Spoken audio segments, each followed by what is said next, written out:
But is this your first time in Australia, dude? This will be my second time. My first time, I think it was June. Yeah. But it was only in Melbourne. That was like the only part that I was in. I was there for like a week, and I was just DJing for like a weekend. So I was able to experience like the nightlife. And then I was just like, I kind of like it out here, you know, the culture, the community, the pace, because it's like there's still nightlife, but it's not like LA where I can go out every day, Monday through Sunday, and then do it again the next day, you know? So I was able to just like, maybe I can find like peace and groundedness here. Hey. And then like, I'm going to New York next week for like a whole month. So that's me like feeling in that city, like every day I'm like on the go, you know? And then after that, I come back to Australia for a week, and I'm just like, I need that like solitude. So that's why I chose come back Australia. here to relax. Yeah. Bro, Australia, you heard it here first. The nightlife is so bad. that Americans are finding peace and tranquility. If you want more peace, move to Sydney. Yeah. Nightlife, I heard non-existent. I heard it's non-existent here, and it's like dead. You'll be the most nightlife. peaceful people. The government ruined the nightlife. Yeah. We were winning the war between Melbourne versus Sydney, and then now it's a landslide. It's all in the Melbournes, and then every other state except for Sydney. Yeah, it is. That's what I've heard. Yeah, that's why I'm DJing in Brisbane tomorrow too. You know how wild it is. People are DJing in trains. You gotta bring the nightlife back to Sydney. Where are the people? Oh, they're on trains. Let's go. Well, welcome to Sydney. It did take them a while to start dancing. Oh, they're wow. kind of just like they To got be in the honest, train. They're just like, oh, this Sydney's is cool. too cool for school, bro. Yeah. Too school. We're like, I don't know. We're just. That was even before the nightlife going away. Yeah, we like concerts here. We'd be like just standing there, be like, oh yeah, what's going on? Type. Except for when I think it was it the Taylor Swift concert? People were singing the songs on the train, and it was like almost like a choir of Taylor Swift fans catching the train. Yeah. So all the people that were catching the train home from work, they were just like, I gotta sit to Taylor Swift all the way home. Nah, it's one of those. But the rest of the nightlife, non-existent. I'm so peace and tranquil right now. But thanks for coming to Sydney to try to bring that nightlife back, especially to the trains. Yeah, that was like last minute, like today too, and I was just like, sure, let's do it. You know, hell yeah, I'm down, always down. Yeah. So, yeah, love it. A train gig. You know, it'd be cool though if you had. Remember back in the clubs, you'd have this room for hip hop, this one for house music. Each carriage has their own. That'd be cool. Wouldn't it be so cool? The silent train's just playing lo-fi beats. Yeah. It's just a laptop with the same person on the computer. It's like that movie Snowpiercer, just different types of music in every single carriage. Where's the wildest place? All right, besides today, that DJing on the train, where's the wildest place you've DJed? I think that was my first time, to be honest. Other than like the beach in LA, like that's not too crazy, but you know you have to like sign papers and all that stuff. But today, like definitely today, like the train. Yeah. Sign papers for what? Just like you know, like permits, insurance, permits, right. stuff. But this is like you know. Apology, like do it now and just. This like, is guerrilla style, This is and like that's the name of the their page, and that's the whole point of it. Is just like you just make your own shit, you know, just do it your own way, and just DJ wherever. We don't like permits here. Man. Permits are hard to get, man. And some security were like, you can't bring that inside, but some security were like, go right now. So it's like you have some people that really do support the idea, and some who are kind of just like by the book, like, no, you can't do it, you're gonna get me in trouble, so don't do it, you know. Miserable but we're still gonna do it. Those ones that didn't want you to put the equipment on the train, they've got sticks up their asses. That's those ones. It's an Australian thing. Oh, I'm pretty sure it's stick up your asses everywhere in America. No, do you understand with that us phrase? we have a boomerang instead of a stick. Hey, yo. It's bent. And it come back. And they come back for more. Oh, man. You understand that phrase, right? Yeah. Stick up, cool. Yeah. Cool. You've been here long enough to understand some Australianisms.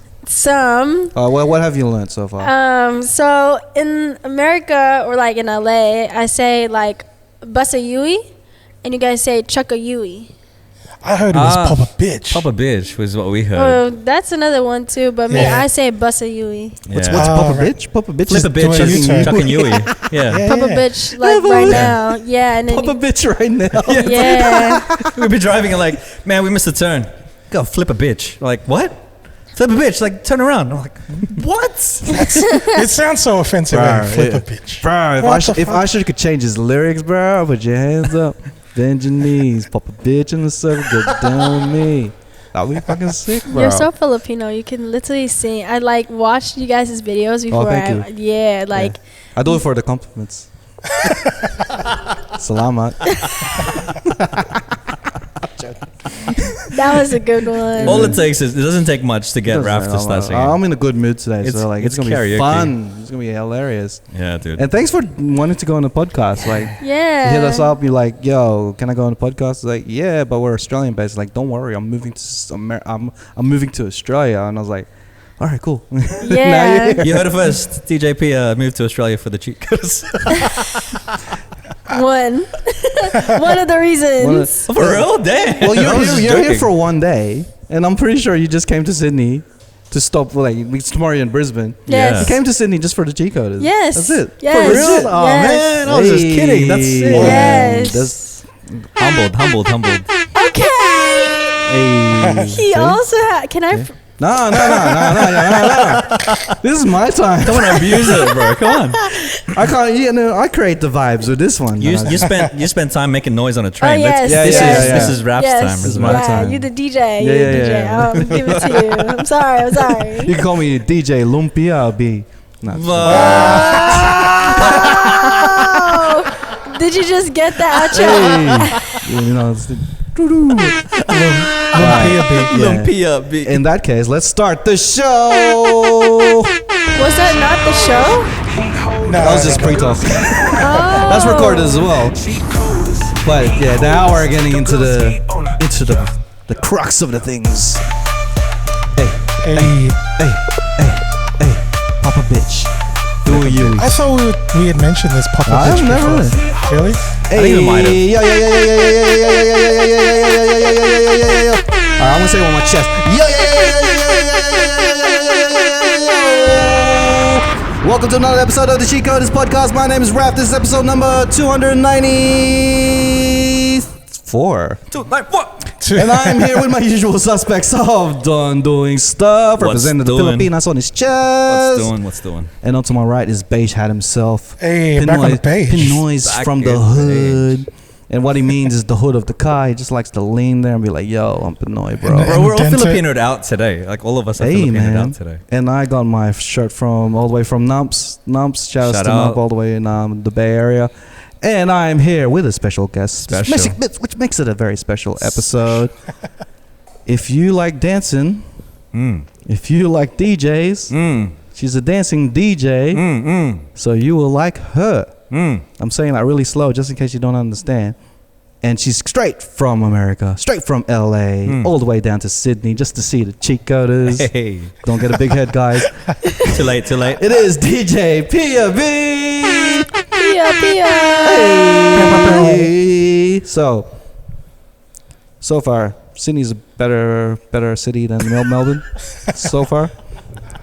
From today, from what I'm experiencing right now. Yeah, we have much better football and What? just kidding. Shouts to all the Melbourne people in the building. Hey, he's a hardcore sport person. So if we're talking about sport, AFL or a rugby league? Yeah, it's a league too. So there I don't you know go. nothing about that. Hey, That's all right. But it's all good, man. So in Australia, you've learned any slang that you picked up and be like, yo, that's much better than American slang type of thing. I don't know about much better, but I learned it. What do you learn? I need to go to the toilet. Why do you say toilet? Because that's what it's called, right? What do you guys call it? I need to go to the bathroom. I need to use the restroom. There's no bath in there. You don't. Yeah, no. If you go in there for a bathroom and you have a bath, then there's only a toilet. Then it doesn't make sense. So that's one. We also call it a lavatory. No, I'm just kidding. We don't. Too long. And what's another one? Chaka Yui. Yeah. Check a Yui, yeah. I say Bussa Yui. Hey, it's like your Yui's gonna like twerk. Yeah, Busta Yui. Hey. It's a dance move. It's Busta Rhymes' cousin. Busta Rhymes' cousin. Busta Yui. It's just a little bit more aggressive to drive in LA, so that's why when we make a U-turn, we're just like, we just do it so fast that Busta Yui right now, Yeah. What are you driving? You're driving a truck? There's a knob on the steering wheel. Like he's going fishing the other way. Quick, Busta Yui! I'm gonna make some logo. Wow! They're so quick with it. They're so quick with it. Mixing a potion. This is the Cheatcoders. What are you talking about? Wow! It's like Halloween. You're wearing a hat or something. I'm busting Yui. I'm busting a Dementor. I'm busting a spell. Double toil and Busta Yui. Well, yeah. All from I thought driving. you were prepared for this. You said that you watched the episode. No, I'm like speechless right now. I feel like I'm gonna be speechless the whole time. You were like, watch the episodes of you guys. You guys just keep going. Anything Australian that you've eaten? Have you eaten like meat pies? Yes. And you've What'd you think of the meat pies? Is it the steak and mushroom pie? That's one of them. yeah. Yeah. That's a good one. I love it. Where Yeah. did you eat it? Did you eat it from like a Vietnamese What's it bakery? called? bakery? A bakery or a shop? Yeah, the Yeah. bakeries are the Bakery, best yeah. ones. Yeah. And then second best is probably the ones at What's the up? at the petrol stations because that's just on the go type of thing. And yet you guys call it that. We call it the gas station. Yeah, because the petrol station has petrol Because that you put in your car. it's petroleum. Yeah, if I wanted to fart in my car, I'd go to the gas station, but there's no. Joking. If I go to America and to your podcast, you can roast me. That's the. Oh, thing. I yeah. thought you were gonna roast us back. Yeah. Come on. No, I'm easing into it. Yeah. Okay. He knows. Hey, but you know we call it the petty station. Like we're gonna go to the petty station. Yeah, gotta get some petty. Gotta get some petty. Or back in the day when we're like, when we're trying to scab a lift and stuff, we'd be Yeah. like, yo, I'm gonna give you some petty money, so can I get a lift off you type of thing. It'll We be also- my shout. we also call it a servo. Yeah. Have you heard Actually, that we call it servo. Servo more. Yeah. Yeah. The word scab, is that a thing? What's that? Oh, it's like Guess what it means. if I say I want to scab a Dari off you, what do you think I'm saying? Borrow? Yeah, borrow. Kind Yeah. of, But yeah. really not borrow. Take. Eternal borrow. Basically take. Take? Yeah. Like without asking or just... No. I'm asking. Can I scab something off you? Like you're gonna take it from Yeah. them.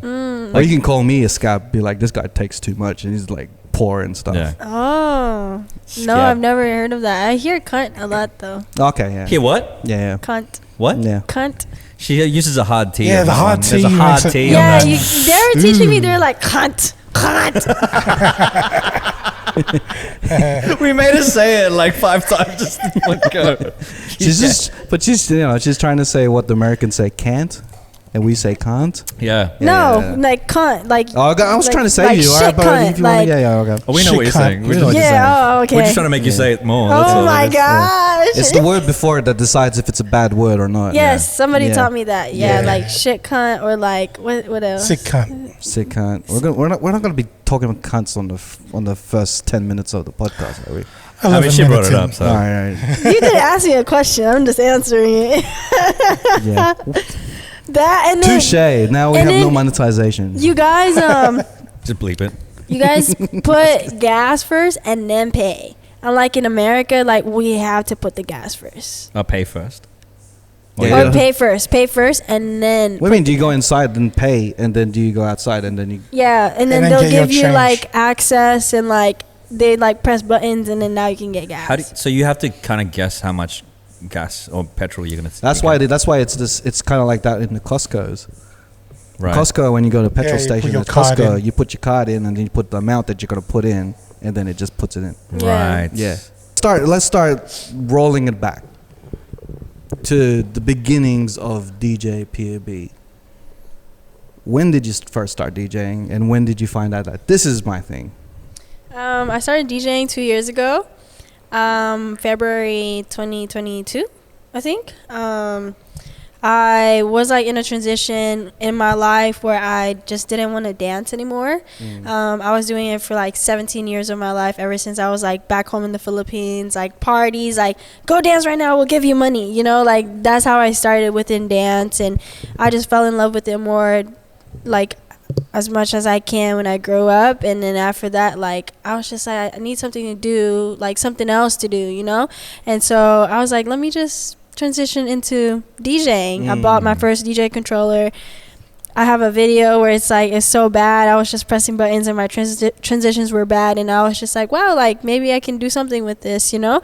And then I was just putting in hours, like 8 hours a day. And then the week after, I booked my first gig, and I was just like, wow, like I can really do something with this. And then a month later, I was working in a restaurant as a server, and I made more money as a DJ than a that server. always gets you, right? Yes. That was me when I was like trying to pursue a rap career, and then after that, people were like, "Oh, shoot my music video," because I was shooting my own videos. And then after that, they're like, "Yo, shoot my video," and then they're like, "Don't worry, I'll pay you if you shoot my video." And I'm like, "Oh, okay."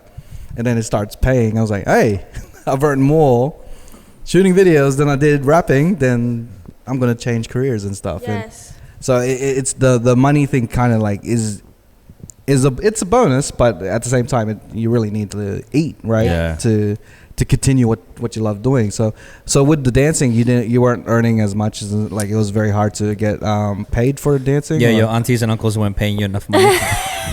No, it was still paying. It was just like I have to really like hustle for it, like teach dance classes consistently, teach little kids consistently, and then on top of that, book like gigs, music videos, and then auditions for like a huge artist. And then you won't get through the audition because they will choose like one of their friends to like, or somebody who's been in the industry like longer than I have. Yeah. So that competition mindset was just not a mindset that I wanted to do. Unlike DJing, like there's still like the politics and the competition side of things, but you can go to a club and there's 4 of you guys and that's it, you know. Unlike a dance class or like an audition, like there's like 100 400 dancers that's just competing for like a spot, you know.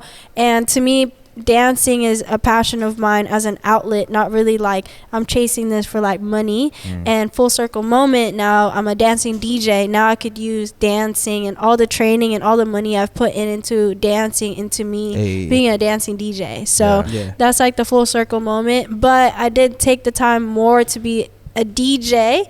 I really put dancing to the side just to focus on the craft as a DJ. And then slowly I was just like, I need to have fun more. And that's when I put in dancing. Hell yeah. Because like imagine if you didn't learn the transitions and you're just dancing and missing every single every single that would be so bad. Because like it's difficult, like because like DJing itself, you got to focus on like beats per minutes and transitions and the crowd. You're doing multiple things at once. Add dancing to it. Did you find any parallels between dancing and DJing? Yes, like music, genres of music. I knew a lot of genres of music already through as a dancer, because you know we would dance to Afrobeats and then we'll dance to R&B, hardcore, rap, hip hop, and so I was able to separate those things already as a DJ. And then on top of that, like feeling like as a dancer, I just feel music differently from people who don't really dance like that. So as a DJ, I was able to like feel with the people, like okay, they're vibing but they're not, they want more energy, so I can easily like just watch people and just be like okay, like I adapted that from being a dancer. Nice. That's one of the things that a lot of people don't realize what DJing is about, right? Like reading the room and reading the energy.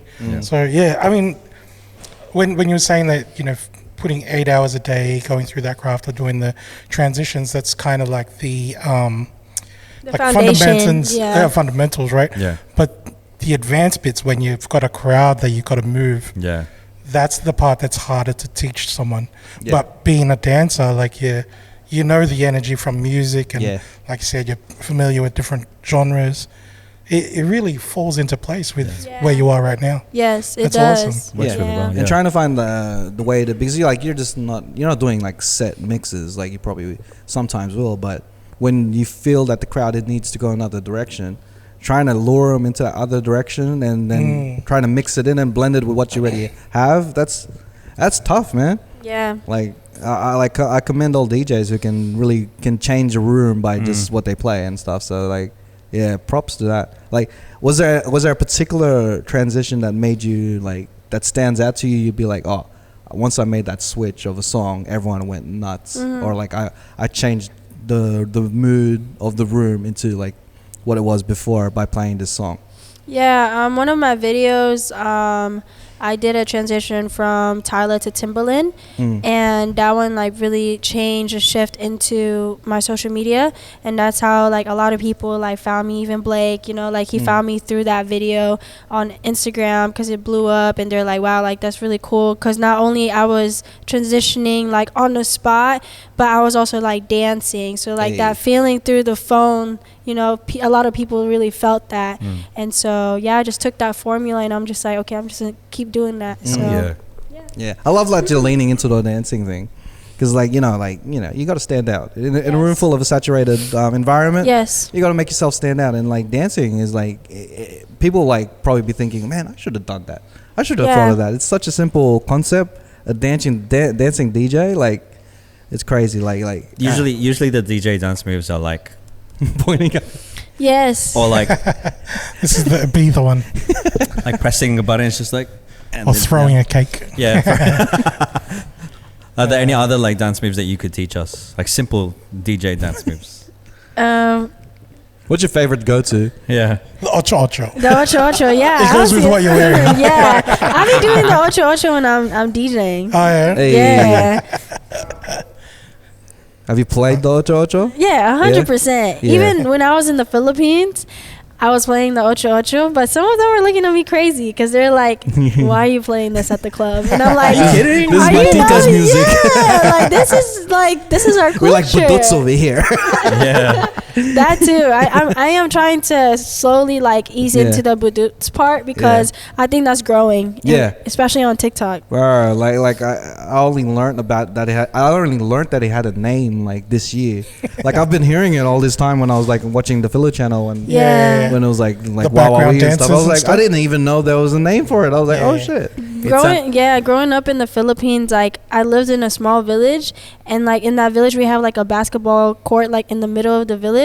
They will literally go from like 8 p.m. to like the next day just playing budots. The whole time. Where in the Philippines are you from? Kapas Tarlac. Okay.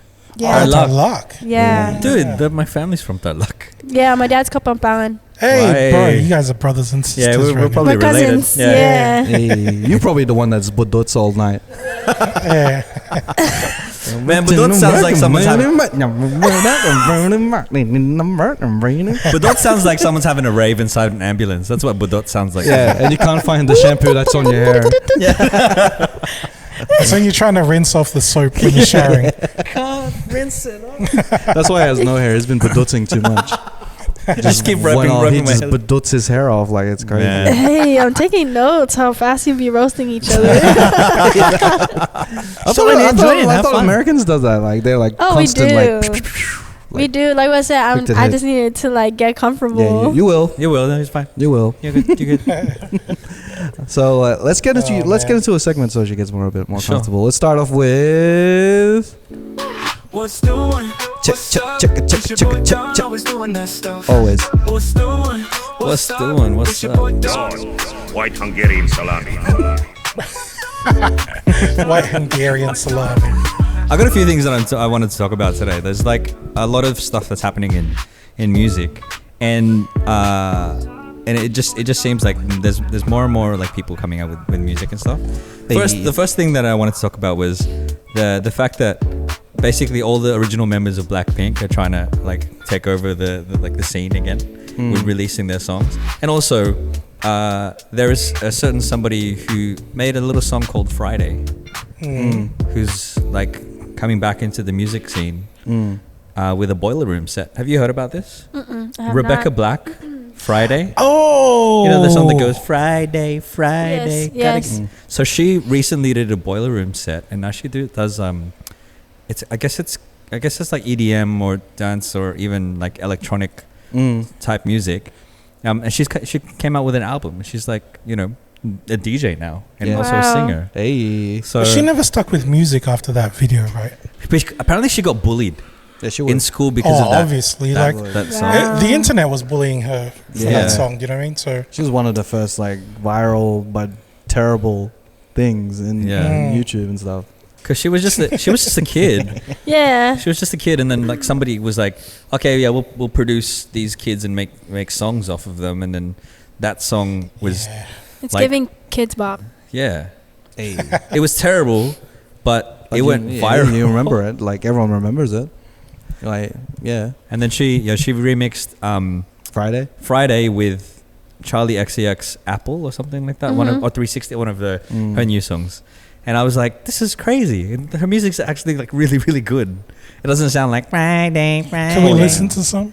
You have it on your phone. Hey. Let me look it up. Rebecca Black, bro. Let's go, DJ. All right, yo. This is a new song. DJ. Yeah, show us how to DJ done. DJ Pia B. Onto your set right now. Sorry.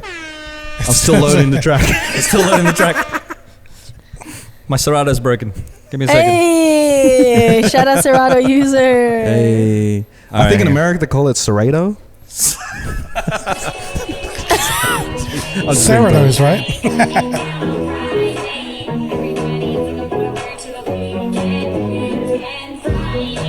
And that's that Charlie XCX song. That's going viral as well.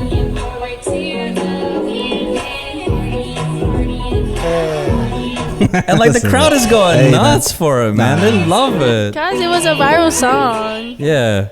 And like I think she's killing it again because I think after all of the hate that she got and all of that kind of stuff, it's like she's just reinventing herself and getting back out there, which is crazy. It's like nostalgia now. Yeah.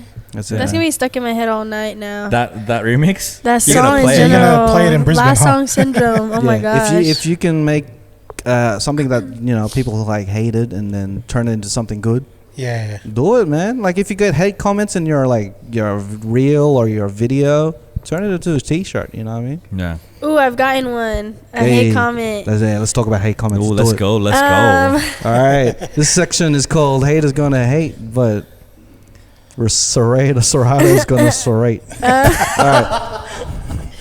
What? just tell us the hate comment. She don't really DJ. She just dances. She don't really DJ. I mean, she just dances. She don't really DJ. There could be worse. There could be worse comments, right? Oh, we get. You're not Filipino. You haven't gone through the struggle. You're not Filipino. You're singing because that's what Rebecca Black did. She turned something that she hated into something that she likes. How did you feel when you first read that comment? Like that she doesn't really DJ. She just dances. Oh, I showed Blake. Yeah. Yeah, and I was just like, I'm just gonna delete it. And he was like, what did you say? Like, he was just like, no, keep it and just say something funny or like, oh, she doesn't really DJ. She just dances. And I was just like, no, I'm just gonna delete it. If you delete Did you delete it? Yeah. No, you should have kept it, man. All these haters, all they want is attention. So they go for the lowest hanging fruit. If you give them the attention, you gave them what you wanted. Yeah. Yeah, you delete the comment, I don't like, that's what they wanted, man. I don't like negative comments on my Instagram, to be honest, because it just like, it does start conversations, don't get me wrong. And those conversations just brings more comments on, and it's just not me. You know, like, it's very like humbling to just get like. Is this the reason why you came to Australia for peace and tranquility? I think so too, because like especially in LA, you know, like there's just like people who are like, yeah, I'm friends with you, but no, I'm not really friends with you. I'm just really trying to call him out. Oh no, we're not doing that. But like if we're talking about like really weird comments, like I get comments like, come home, the kids are waiting for you, and I'm like, kids? I don't got no kids. Or like do you want to be my baby mama? Oh, And yeah, it's those just comments. like weird comments like Yeah. that. I hate when I get those comments. Yeah, you get Apparently he's fine. Hey! Hey, the guy in the white is fine. I got that once. There was once. It's the one comment.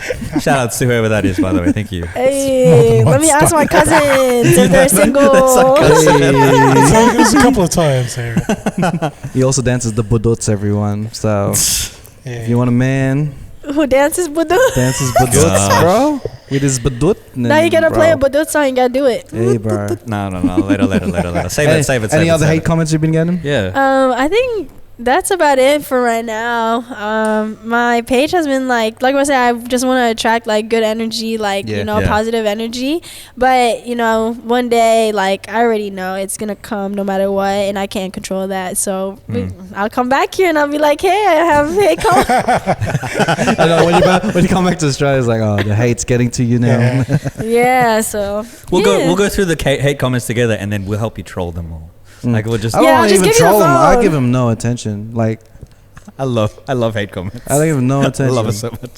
Secretly, he hates it. That's why he gives him attention, bro. Don't give him attention. If you get a hate comment, don't give him attention. I mean, That's what they want. sometimes the comments bother me. There were the few that were on some videos that after one of the events that we had. Oh, yeah, because you worked hard on that event. yeah. And it was like the few of these comments, and I was really upset. And afterwards, I'm like, nah. I'm back to enjoying. You know, hate you should comments. give more attention to people who like praise us and like enjoy our stuff. That's what I'm giving. I'm give gonna them attention too. I'm gonna give you guys attention. That's true. You know? People who give the laughing emojis and stuff. What's the nicest comment Yeah. that you've gotten? Like the nicest one, your favorite?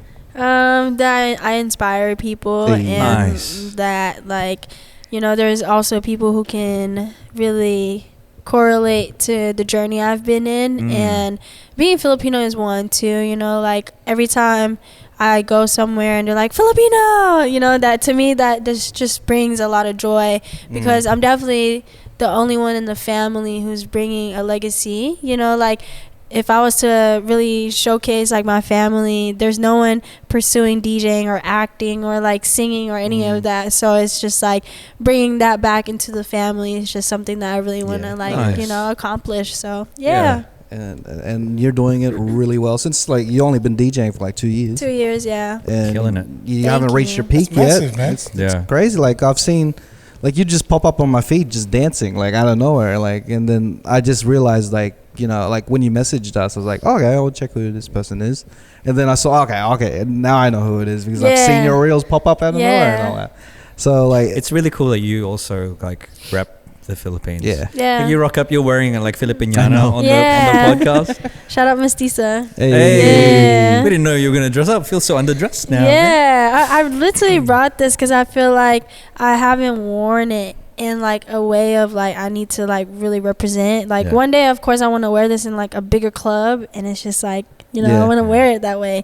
I love how you just chose this podcast to Yeah, I know. to build the most Filipino. It's those three guys from Australia. West Sydney, it's the place to be. Place to be. Gonna bring my. We're, That's so good. Gonna bring it out. Filipiniana. Like we literally are that Yeah. kind of Filipinos. We didn't even like. This is an It's not accident. planned? Or, This is what we wear on the daily. Wow. We just wear this on the daily. We're like, This is from Baha'i. we're just unknowingly proud. This is one of those things. You could have been like, Filipiniana. This old thing. I'm just wearing my pambahay, my heels and boots and shit. Yeah. So you So said that you funny. went to you lived in the Philippines for 14 years. 14 years. Oh, so and then you moved to America. And, to San Diego, to Illinois first for like 3 months, and then it snowed. My mom was like, "We're not staying here. Like, let's." we're not going from really hot to really cold in an instant. She's like, what is this shit falling from the sky? She was like, "It's too cold. We're moving to San Diego." So we moved to San Diego, Yeah. and then after that, I moved to LA by myself. I'm pretty sure all the Filipinos who migrated to America started off in a cold place. Yes. And they all ended up in like In California. California. I was like, hey, Yes. We need some sun. it was snowing where you were, right? It's like, yeah. We're all here then. Just meet up on the way. It's like, oi.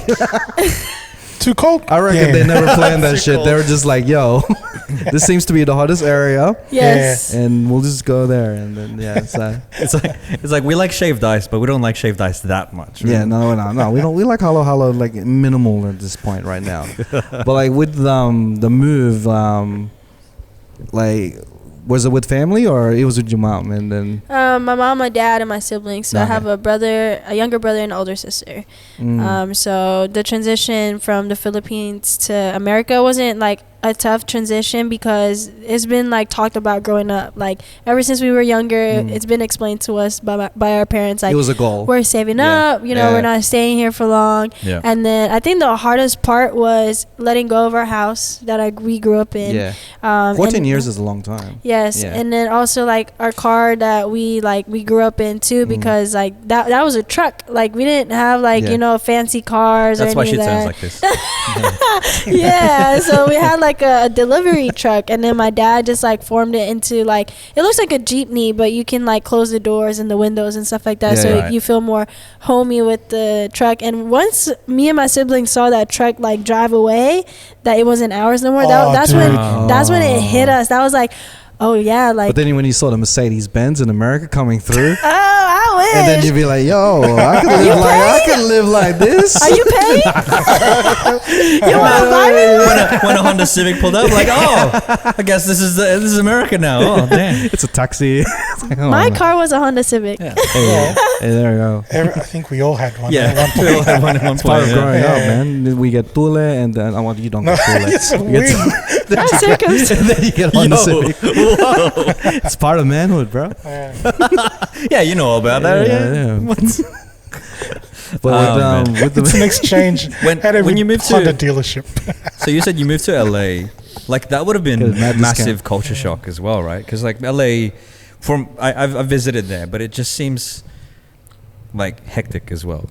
Like It is hectic. you grew up on like farm areas, right? Like In the Philippines, in the yeah. village. So from a village to a full blown city would have been crazy.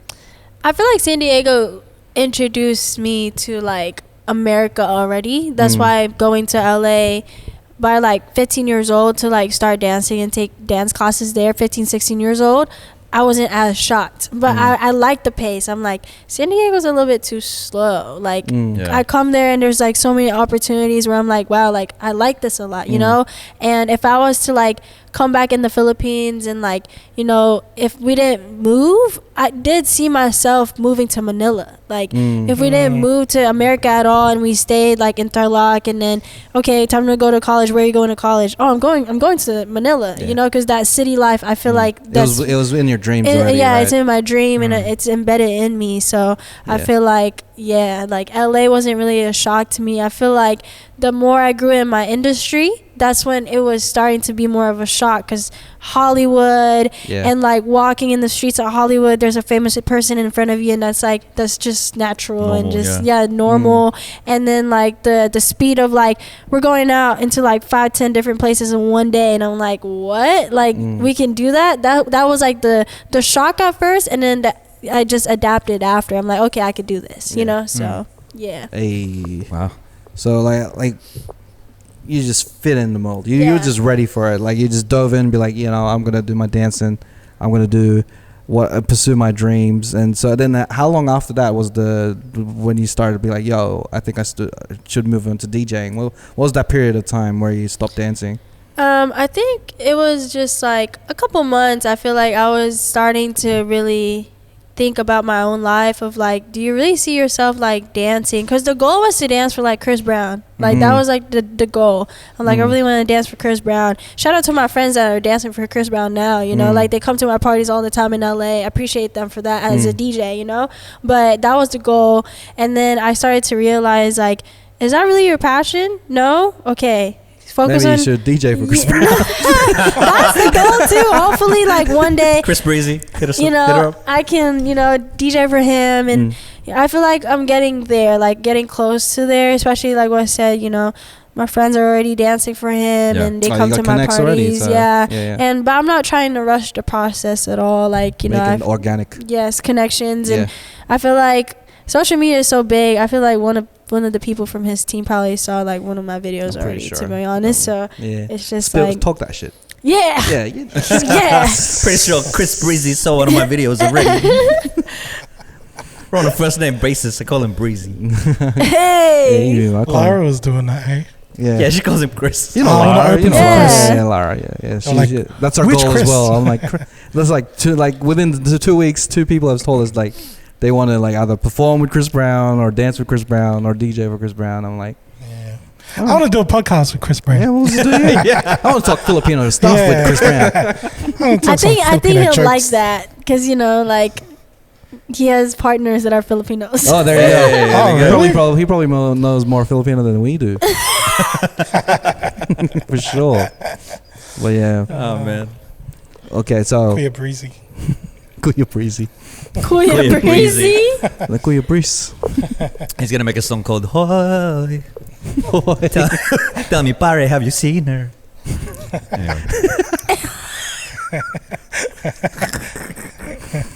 All right, let's move on. No, but the other thing that I was talking about was your segment's not finished. segment's not finished yet. We ain't finished yet. He has a list, We want a guys. whole lull of her going through to He many has a countries. list. There was the whole thing about like because the Blackpink was that popular Korean Blackpink fan? You're a Blackpink fan. Blackpink. I used to be K-pop in the Philippines because it just does it to you. If you're in the Philippines, it's just like it's closer to Asia, so it's like that's the influence. But I don't know. I kind of just like not anymore. Grown out of it. Yeah. That's cool. I mean, Blackpink has also grown out of it. He's a big fan of Blackpink. You gotta do the dances now. I'm just like a fan of girl pop. Really, that's all it is. Yeah. But like Lisa, one of the original members of Lisa's Blackpink, a great dancer. So she was performing at the Victoria's Secret. Yes, I saw that. Show. Yeah. Who else is there? Jenny has released a new song called "Pretty Girl Mantra," and like the first scene of her film clip is. Have you seen the scene in Rush Hour with the little girl singing the song in the car? Yeah. They've got that, but then she's singing the mantra song. Right. And then Rosé, who is another member from Blackpink, she's got a song with Bruno Mars that's called Up I There. saw they were like in a baseball game or something. They were chilling. Yeah. It's just like the two people that I would never have thought be watching baseball. So apparently he was doing a concert in Seoul, and then like they like hung out, and then she was like, "Let's play a drinking game," and that's what the song's about. The song's about a drinking game. Wow. Called Up There. And then the only one who hasn't released anything yet is Jisoo, who's the last member of Blackpink. He came all the way to Sydney to hear him talk about Blackpink. But like, so going through each member, what they're doing now. A lot of Filipinos would love you. but I mean, like, but yeah, like. So Jisoo's I don't know. She's like was it the Michelle of Michelle? Disney's Child. Yeah. Like, what has she been up to? Like, was she? Because like you're a fan of Blackpink. Who's the Justin Timberlake? Who's the? It'd be Lisa, I reckon. So and then who's the Joey Fatone? I don't know. Who's the Lance Bass? Who's the Lance Bass? Yeah, I'm just going on who has done more music because Lisa's. There's Lisa and Jenny. They're the main two, right? I guess that's what I feel. Jenny's been doing more like the acting and stuff.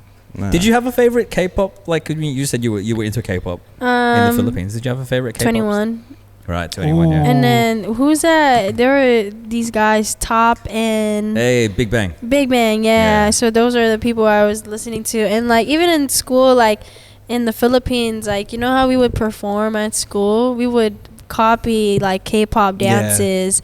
You know, on YouTube, and then we'll perform that as like a dance club and stuff like that. And I feel like that's another pivotal moment in my life where I really enjoy dancing because of that. Like, you know, is it blasphemous if you make your own choreo to a K-pop song? Because I feel like every time I see a K-pop group doing like dance classes, they're always doing the exact choreo of a K-pop song. They never do their own choreo to it. I feel like it's like, what you call it? Yeah, that's true. It's almost it is. It's like almost because like with R&B, if you go with R&B, everyone's doing their own choreo. Like they're making up their own choreo moves and all that stuff.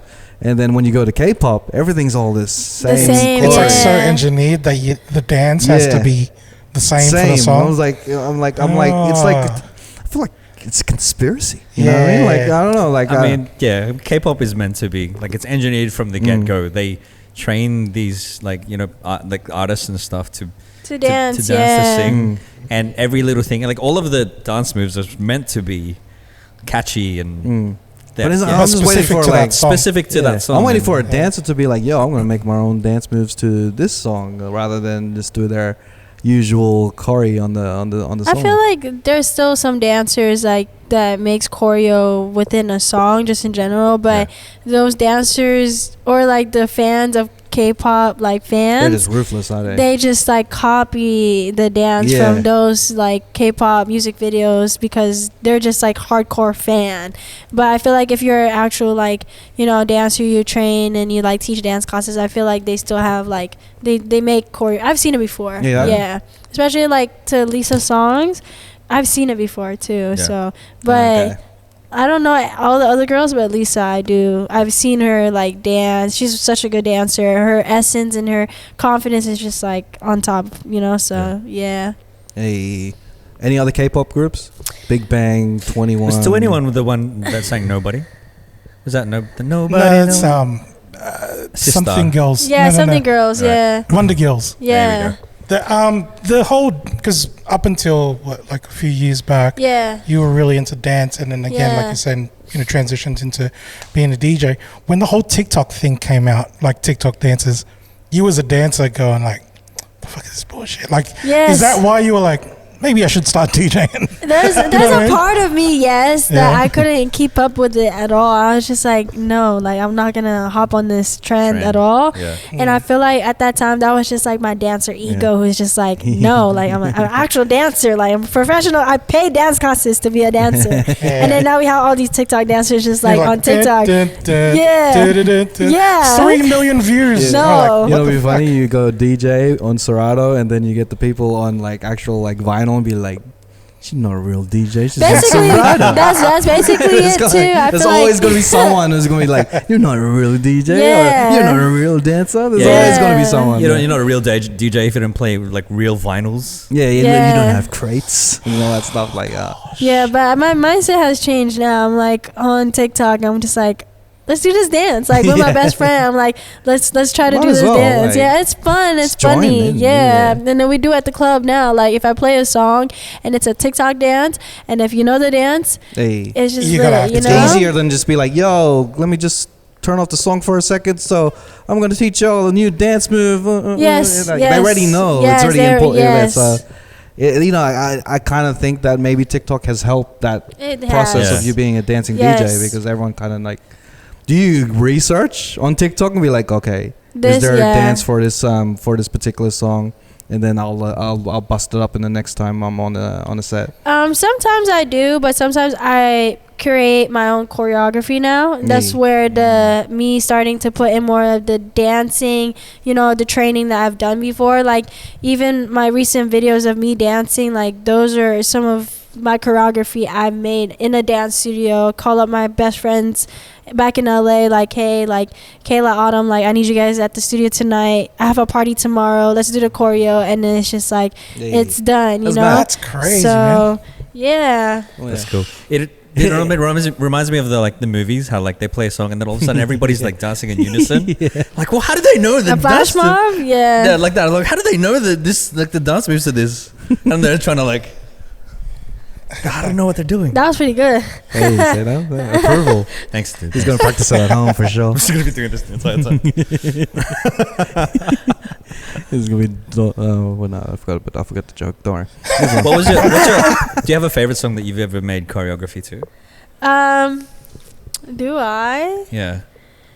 Do I have favorite artists to make choreography to? Yeah. Yes. Like Masego, Tiffany, Goucher, Chris Brown, yes. Why do you like those ones to choreography to? It's just the way their music make me feel, to be honest. The more it feels good, the more like I can really vibe to it. Yeah. And then if we were in the West Coast right now, like LA, like, You're in West Sydney. Oh. But you guys don't know West Coast music like that. Oh no. I think she's starting to get comfortable. I'm gonna start playing 1/4 now. West Sydney music, mate. Yeah. Oh, somebody show me West Sydney music. Not a fan. What'd you think? Too much I balaclavas. like it. I like it actually. It's like very heavy, like rap. You know? Yeah. It's so good. Yeah. So with with your how's the DJing like in Australia compared to back home in America? It's definitely It would be a different audience. Yeah, like you can't compare it at all. And like, I like it better here. Or, you know, I feel like in America, big cities, New York, like LA, Orlando, Miami, like even in Canada, we have like parties every day, Monday, Tuesday, Wednesday, Thursday, Friday, Saturday, Sunday. In Australia, you don't have that. You know, like you don't really have a Monday, Tuesday, Wednesday, Thursday, Friday, Saturday, Sunday. It's kind of just like the weekend, Friday, Saturday. Saturday. Gotta take a breather Sunday, sometime. you know? Yeah. But there's that. And then like... We have work to do, Pia. Monday. We can't go out every night, dude. We have a day job, man. Yeah. We get tired. You can't dance all the time. I'm turning 40, Pia. I can't keep going out all night. Man, That's still my young. legs start to hurt, you know. I still know people who's almost 40 and past 40 who are outside. Like, Yeah. But we need to work. I've got to He's clock retired. in at 8:30, Pia. That's crazy. Like when that song, I can't remember who sang it. McConan, the club going up on a Tuesday. I'm like, who's going to the club on a Tuesday night? Why? But yeah. that's legit how it's like over Yeah, there. On a yeah. Tuesday night, it's just as busy as... Yes, because That's wild. I've even built a party called the Pia Effect in LA and Hollywood, Hey. and I had it on a Tuesday, and it was packed, like 300, 400 people on a Tuesday. Like by like 10 p.m., you probably have like 50 people there, and then like by 2, there's a long line. Like we're about to end, there's still people like trying to like get in, like, you know, no, we're done. Like 1:30, 1:50, like there's a line. What are you doing here, you know? I know that, like, because when I was trying to be a session musician here in Sydney, that a lot of the musicians, they would, their weekend or their work week would start on the Friday night or the Thursday night. And then they would be working from like, you know, Saturday, Sunday, and then Monday would be their weekend. Yes. Monday would be their weekend, and the rest of the week would be when they would chill or do whatever, maybe record songs or do whatever. And then the Thursday again was when they would start their work week, and because they'd be performing. And that would be like that wouldn't be it wouldn't be the same now. It's a completely different landscape in Australia. Like, man, yeah, it's pretty dead here. Sorry. Yeah, and Sorry. like the genres of music too, we have set like groups like of different groups. Let's say like I'm a piano and Afrobeats, like they have their own separate like parties, Yeah. and then hip hop R&B they have their own separate parties. Trap, like there's a separate party for that. Pop And each bar. state has their own sound. Yeah. Like each city has their own kind of vibe type of thing compared to like I feel like in Australia hip hop R&B is just like umbrella. Like you can just go any state and play the same. It's like, called hip hop R&B. urban music. Yeah, so anything that's like I hate that word. hip hop. I know everything hip hop. Like I'm a piano falls into that as well. Like Afro beats, the Afro It stays swing. within It's umbrella, all urban, yeah. is what they call it Yeah. here. It's weird. And Yeah. then, and it's hard to get to delve into the little genres that hip hop and R&B has, and because the crowd is so used to the modern like type of like overall arcing umbrella sound of hip hop and R&B. So and then It when you branches go out, when you go in yeah. America, each sound like each sound is different in each city type of thing. Yes, So- like even like East Coast, West Coast music, you know, like in the West Coast we have like our West Coast type of music, and then if you compare it to New York, like it's different. Like there's a huge difference, but it's so interesting because New York, like music, you can bring to the West Coast and then we'll appreciate it. But if we bring West Coast music to New York and we It's put, different, it's yeah. different. It's like, it's Yeah. not appreciated At all- like at all? that. Wow. It is appreciated. Yeah. Like, you know, Soak City, I don't know if you guys have heard of that song.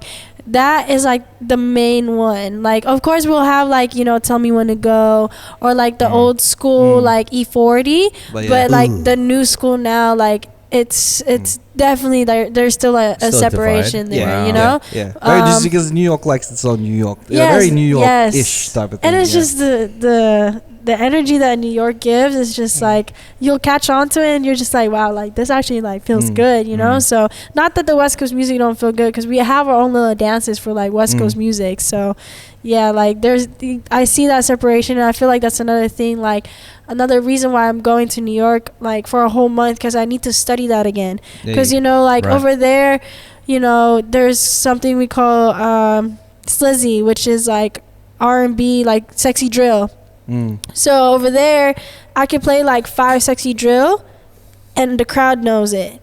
Unlike here, it's probably like Kehlani, like I love the way your body is. That's only so like like sexy drill is like R&B on drill beats. Yes. Okay. So right now, Sexy drill was my nickname in high school. I'm just kidding. When I heard sexy drill, I thought people in balaclavas just like I'm gonna get you, but I'm gonna love you first. Tell me why somebody called that like the balaclava. Is that how you say it? Yeah, we call it shiesty. Oh, is it? Yeah, oh, okay. Yeah. That's why. That's what a shiesty. So that's why Pooh's Shiesty's name's Pooh's Shiesty. You learn something new every day. That's what a shiesty So is. in Australia, he'll be Pooh balaclava. It's a bit. It doesn't really, you know. I would not want to wear a Pooh balaclava ever.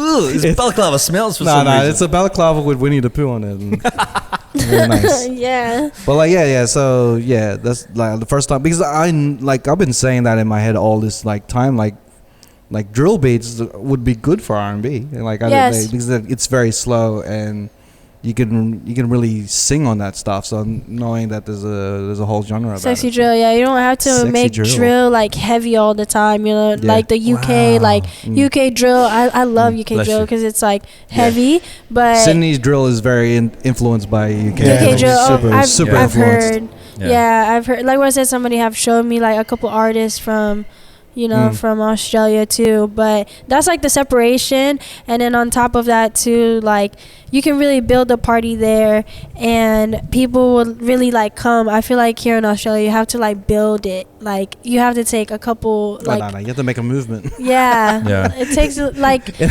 unless it blows up on social media, you know? What you guys can organize like in a day, we have to organize through a whole season of movements. Yes. Because I feel like everyone's too cool for school. Like as I said, Sydney like is very too cool for school for anything. Like even when we're doing rap performances, like no one shows appreciation, and it's getting better now. But I still feel there's a Sydney-ism of like, especially now that the nightlife is dead. Like it's really hard to get that Sydney stank off everything, because like everyone's just like, man, just loosen up and just appreciate music. You know what I mean? No, I think it's a slow build in Sydney. Yeah. Because the nightlife was really shut down by all of the lockout laws and all this kind of stuff.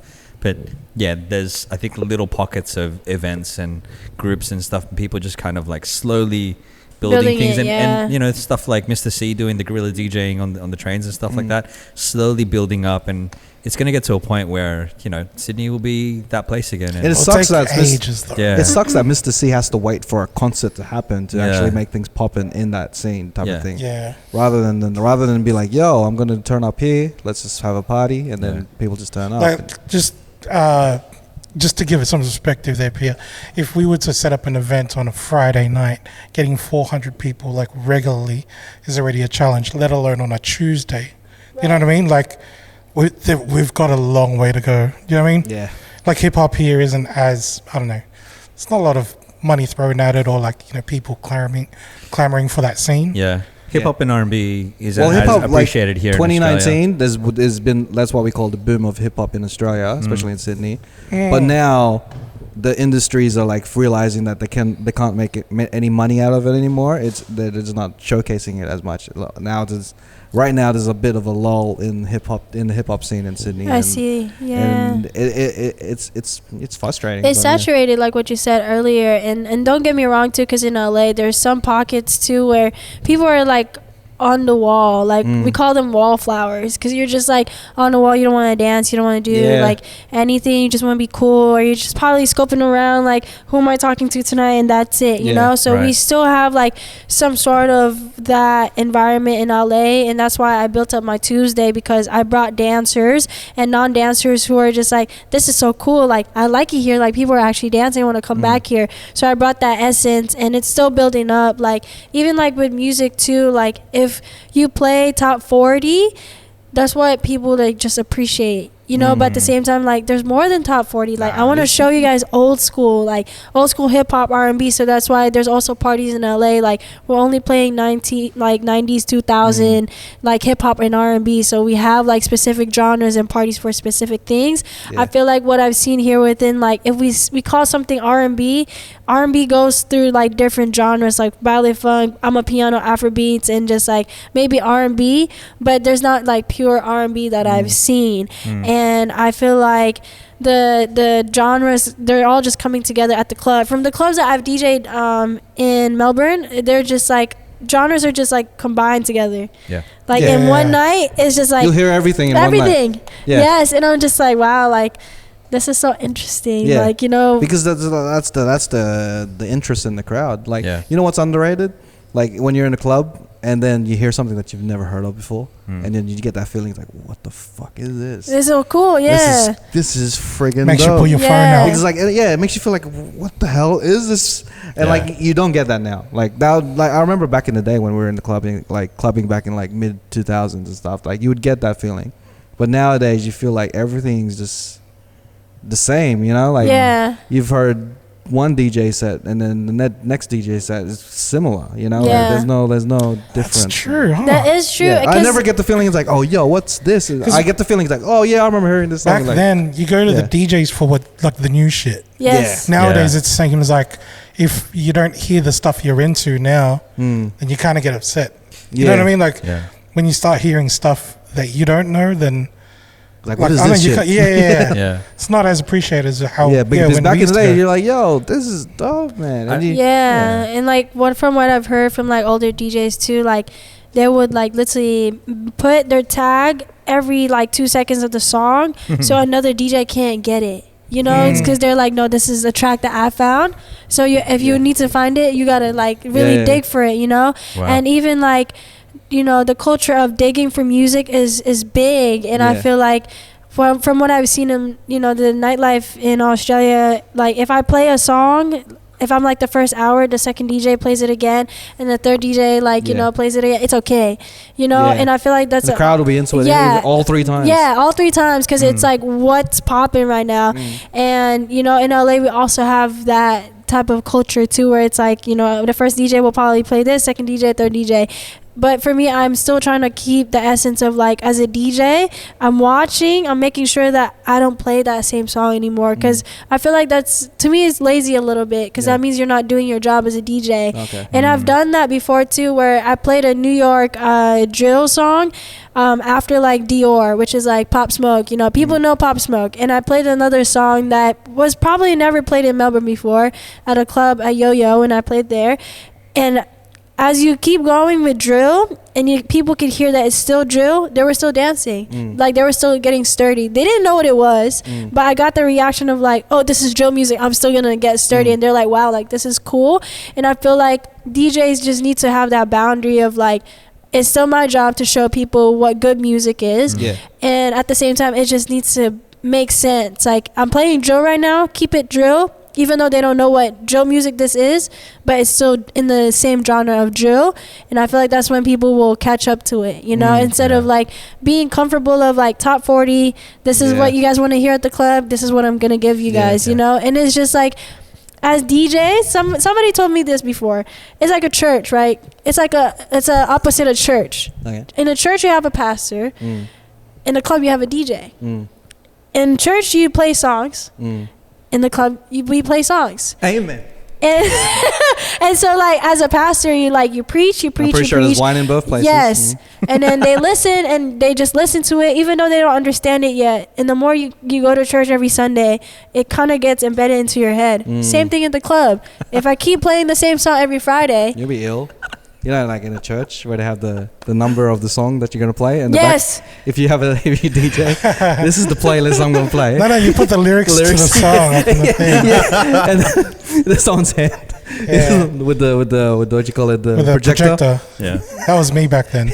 I was the lyrics DJ in church. Do you know what projector Yes, is? Like the I think, Yes. cellophane one. Yes. How old are Okay, you? cool. I'm 24. Oh, you're young. Yeah. Okay, go. I thought you were our age.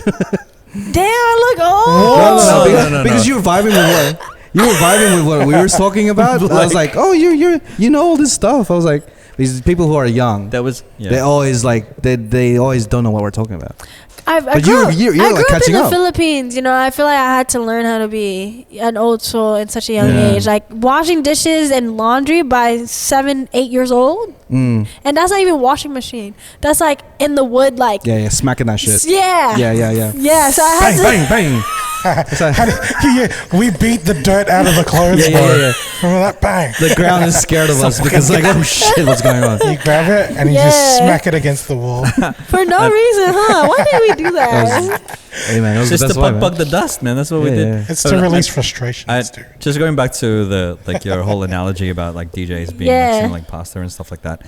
I'd heard the analogy before that DJs not only play the music that people want to hear, but it's also the music that they don't know that they want to hear yet. Yes. So it's like you kind of had to anticipate, like, okay, I know that they're going to enjoy this next song. We have so much control of the crowd, and people don't understand that. And you know, I feel like we're doing the work for these artists as well. They're in control of us DJs. So I feel like it's just like the whole manipulation of it. I feel like we can really take advantage of it as a DJ, but like I said, some people are like scared. Like even, you know, when I DJ in Guam, a couple of the DJs, they're like, yeah, you know, nobody's had played Cash Cobain here, which is a New York artist. He's the one who really like pushed forward, you know, sexy drill. And then I was like, I'm just gonna play it, and everybody was kind of just like, what is this? But you're vibing to it, so that's cool. And then all the DJs behind me, they were like, you know, we've been scared to play this song. And I'm like, why? Like, it's popping in America right now. Like, what are you guys doing? Like, you guys should do it, you know? So after that, like, I heard it in the club a week after, like, they're playing it now. So it's just like, love it. So it's like, you got to be a trendsetter at the end of the day too, you know? So. And plus, like, right now, the music industry or the music, like, catalogs of people, it's saturated. Like, you got to dig, man.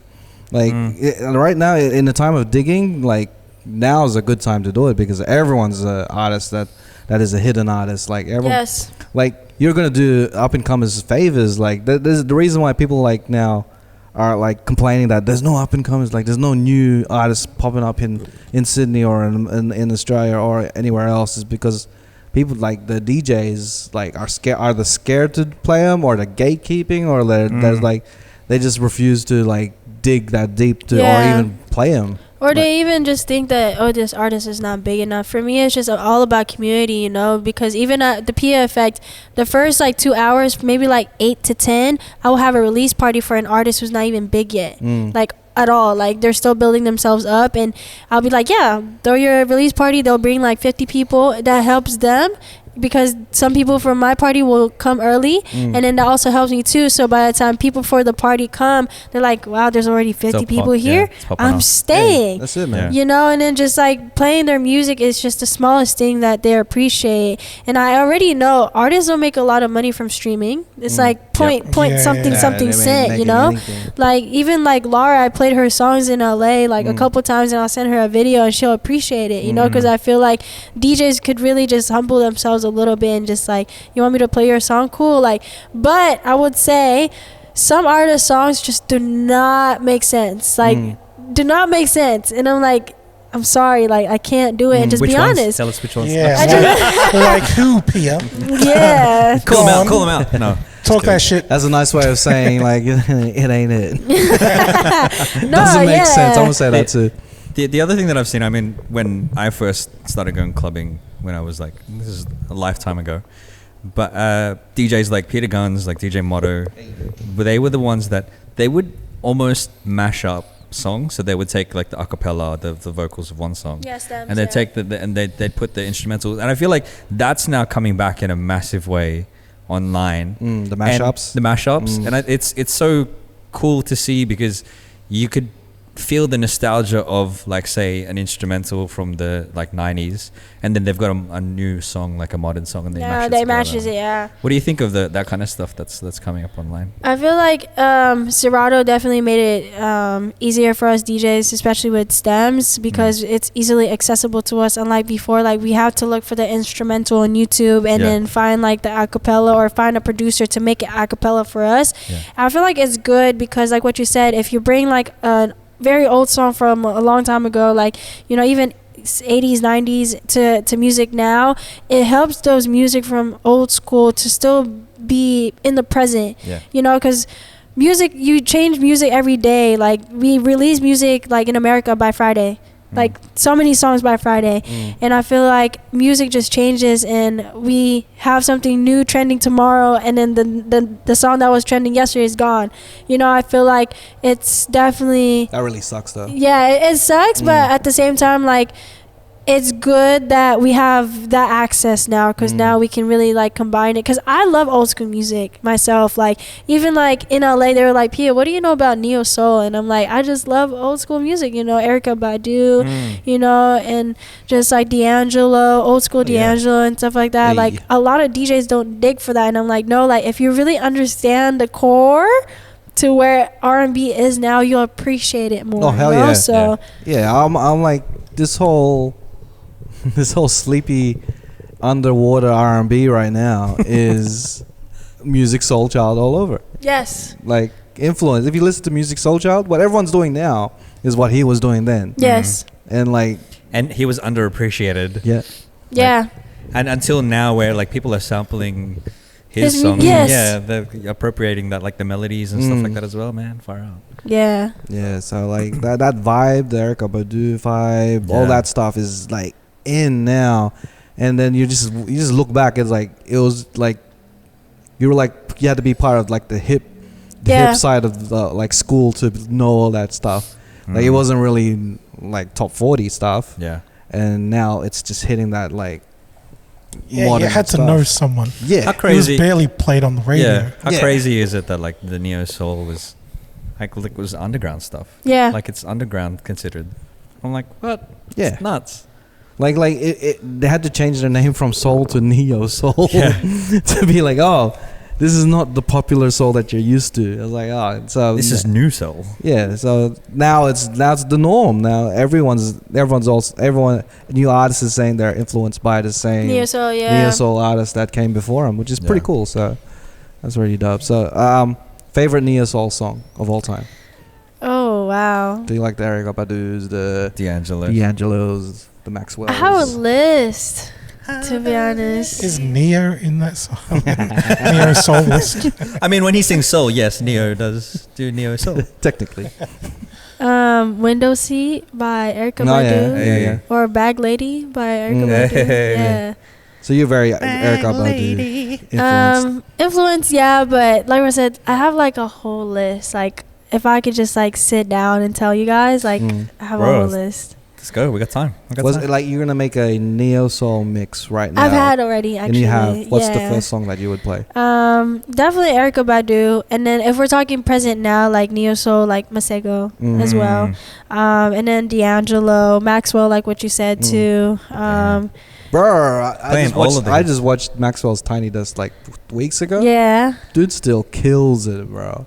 Legend. Dude still kills it. Like I was at Soul, was it Soul Fest that we went to? The Soul Fest. I was there for D'Angelo, but I stayed for Maxwell. Maxwell killed the stage. I was like, wow. So good. So I would love to watch all of these artists like in person. I feel like it just hits different.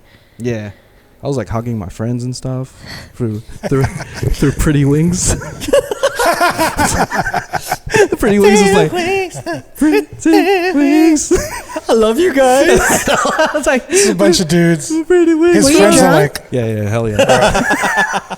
That's such a Filipino thing to do. Too close, man. You're sweating on me, man. You're sweating on me. Oh man, so that's getting like really emotional.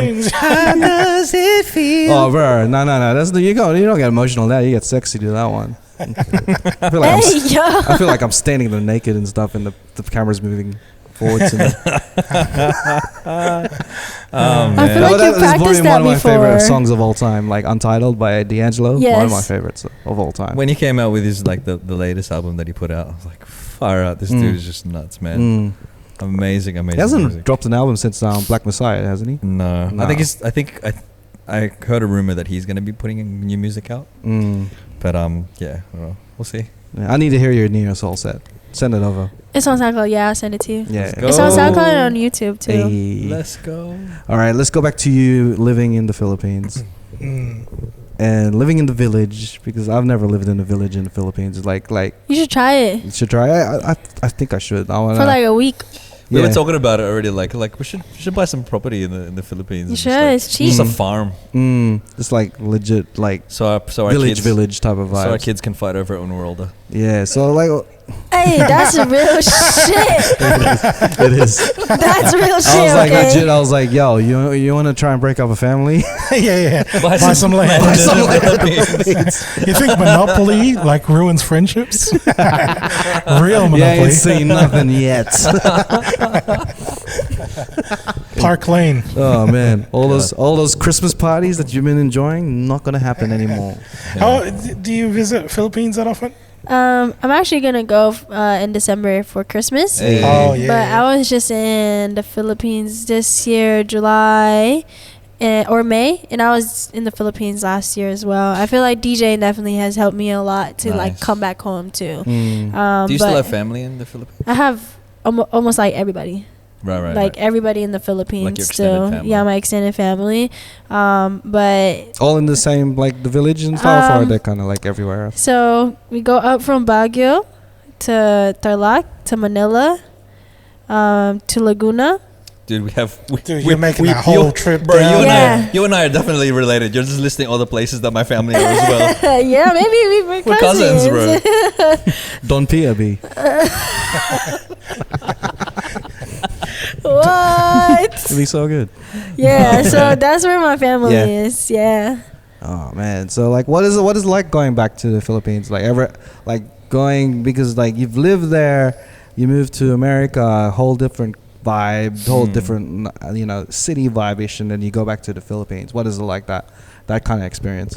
It's always humbling to come back home, especially like that's home for me, and it always reminds me like where I grew up in. It reminds me how to be humble every time. And I always hear from my family back home, they're like, we're so proud of you, you know, like Nice. we've never like really thought you'll be like, a DJ, famous and all that stuff. Famous, huh? And and like my little cousins, like they're kind of watching me go through the step of my ways. Like a couple of them are taking dance classes. Hey, nice. And then some of them are also doing taekwondo. I did taekwondo like growing up in the Philippines, and I recently got back into it. And also like my cousins who are like in their 30s, they're like, why are you like a little bit more mature than us? Because like emotionally intelligence wise, like therapy and all that stuff, it's like provided for us in America, but like in the Philippines it's not really. It's kind of like, why do you need it? Like, are you crazy? Like you have to go through the hospital for you to get checked, and then like Yeah. so It costs money and all that stuff. yeah, it's like it's not really like accepted, if that makes sense. Yeah, back in like I don't know if it's there now, but if you went to therapy, you're crazy. Yes. Like you're legit. People legit think you're crazy if you get like In the Philippines, therapy. yeah. Or like they'll tell you like just go to church. Like like they'll push it over like that. Yeah. And Just like, pray. Yeah, just pray. And then now it's slowly being pushed to really talk to your family emotionally in a very healthy way. So there's that. And then food in the Philippines is just I miss it. Jollibee, like I can eat Jollibee every day. Everyone talks about Jollibee. Well, everyone talks about Jollibee. The one thing about that's worse than the city nightlife is not having Jollibee in the No, city. I heard. And the fact that you have so many Filipinos out here. Yeah. Why don't you start a branch out here? Oh no, I think we've dissed Jollibee enough that they're not coming here at all. So We don't start Jollibee branches, we start rumors over here. Yeah, there's always been every few years. There's always been rumors that like, oh, they've applied for a grant and they applied for like a plot of land, blah blah blah. They've put up a job offer for an operations manager in Jollibee. There's all these little rumors. Imagine getting that for like job 20 that to 30 never years. existed. Yeah, that's nuts. And then there's always a news article. There's always social media about it. And then what happens? Yeah, and we always post a video of us saying like, you know what, it's never coming. It's not, like, and then at the bottom of the comments are like, no.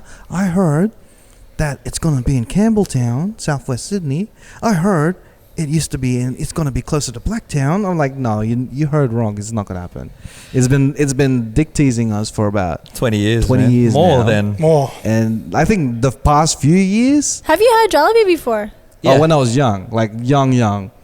I didn't even know. I said no that I'd never had Jollibee before until my parents were like, you had when you were young. It's like, what's the use of that? I don't remember it. But, Wow. So it comes to a point that, you know what? I wish I could ship some, but that's like an 8-hour flight, It's gotten to a point where like other businesses here have made Jollibee alternatives. And they've made burgers that like they're in Chicken Joy. Chicken Joy, they've got spaghetti. Yeah. We're getting the Where is counterfeits. that? They got burger steak as well. Yeah.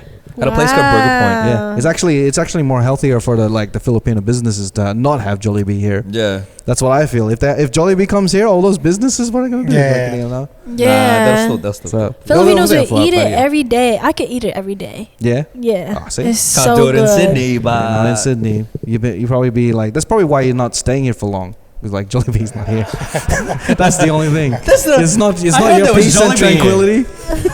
She's like, you're probably sick of Jollibee in America. It's like, yo, I need to go to a place where Jollibee is never gonna touch. And you look on Google, Sydney, Australia, and Melbourne, Australia. I'm pretty sure they don't. So we're like Jollibee rehab to you. You're stuck in the withdrawals and shit. She was sitting in LA like, I heard a rumor that Jollibee's going to Australia. Yeah. I'll go there. Let's go to Australia. She gets here like, where the fuck is the Jollibee? I did think there was a Jollibee out here. Because I know there's so many Filipinos out here. Yeah, and we're all like, looking for the Jollibee. We're all waiting for it. If you found it, let us know, because like no one's found it yet. Nobody's found it. This is your Jollibee rehab. You probably had one too many Chicken Joys. Like, yo, I'm gonna book a flight to Sydney, Australia. I'm gonna go cold turkey. It's chicken sadness here. That's what it is. I'm gonna go cold Chicken Joy. I miss it though, so I'm about to get some. Yeah. So yeah, hopefully the next time you come to Australia, Jollibee is right here. I doubt it. I'm gonna get it already in America once I go to New York, and then I go get it in the Philippines when I go visit Philippines. Yeah. You just come here for if you have a craving for a meat pie. No, meat pie. They put me on to meat pie. Yeah, you're not gonna get that in America. Nah, you don't get that. You guys don't have meat pies in America? I think we do actually, because we do have a Polynesian community out there too. Oh, right. Yeah. They would have brought it over. Yeah. We have. I've seen it before in somebody's story. Like they were like in a bakery, and there's just like a bunch of Polynesian like. It's probably pastries. at the Outback Steakhouse in America. No. The least Australian stuff there. No, I haven't even tried that too. What else have I tried here? You tried any kangaroo? To eat? Yeah. Have you seen a kangaroo? Yeah.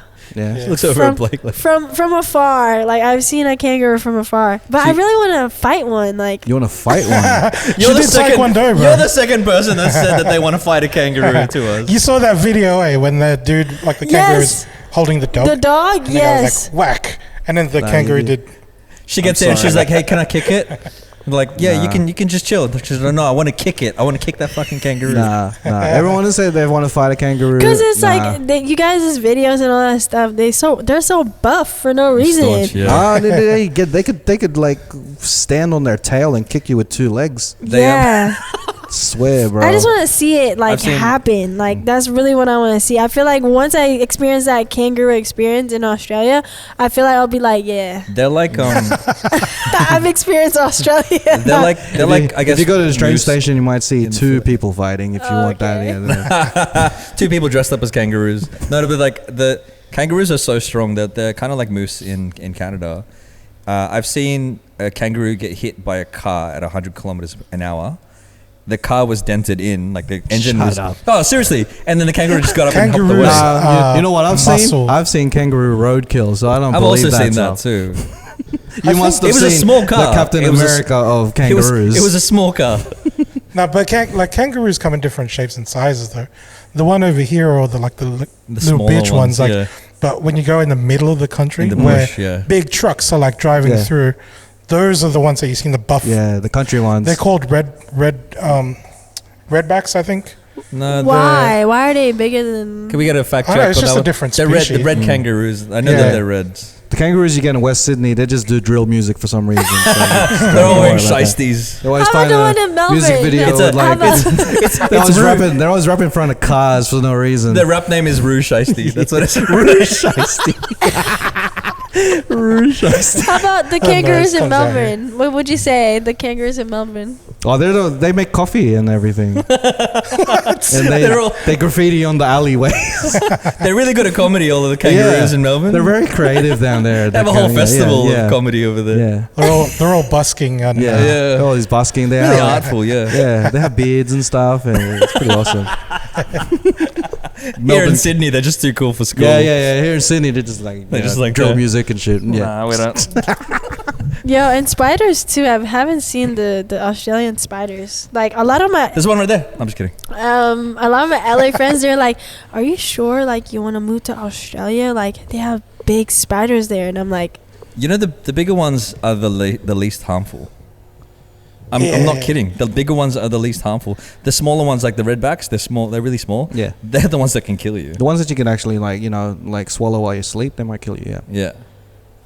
So the big ones I wouldn't be worried about. You'd be fine. The big ones, you can just ride them like You can see them. When you see the big ones, you're like, oh, cool. We're good. Yeah. I grew up in the Philippines. Like I've Yeah, seen yeah, worse. yeah, Oh my you'll be gosh, fine. the cockroaches there be flying. Oh my gosh, Yeah. they be flying on you. Ah, man. That's it. At least those cockroaches get Jollibee.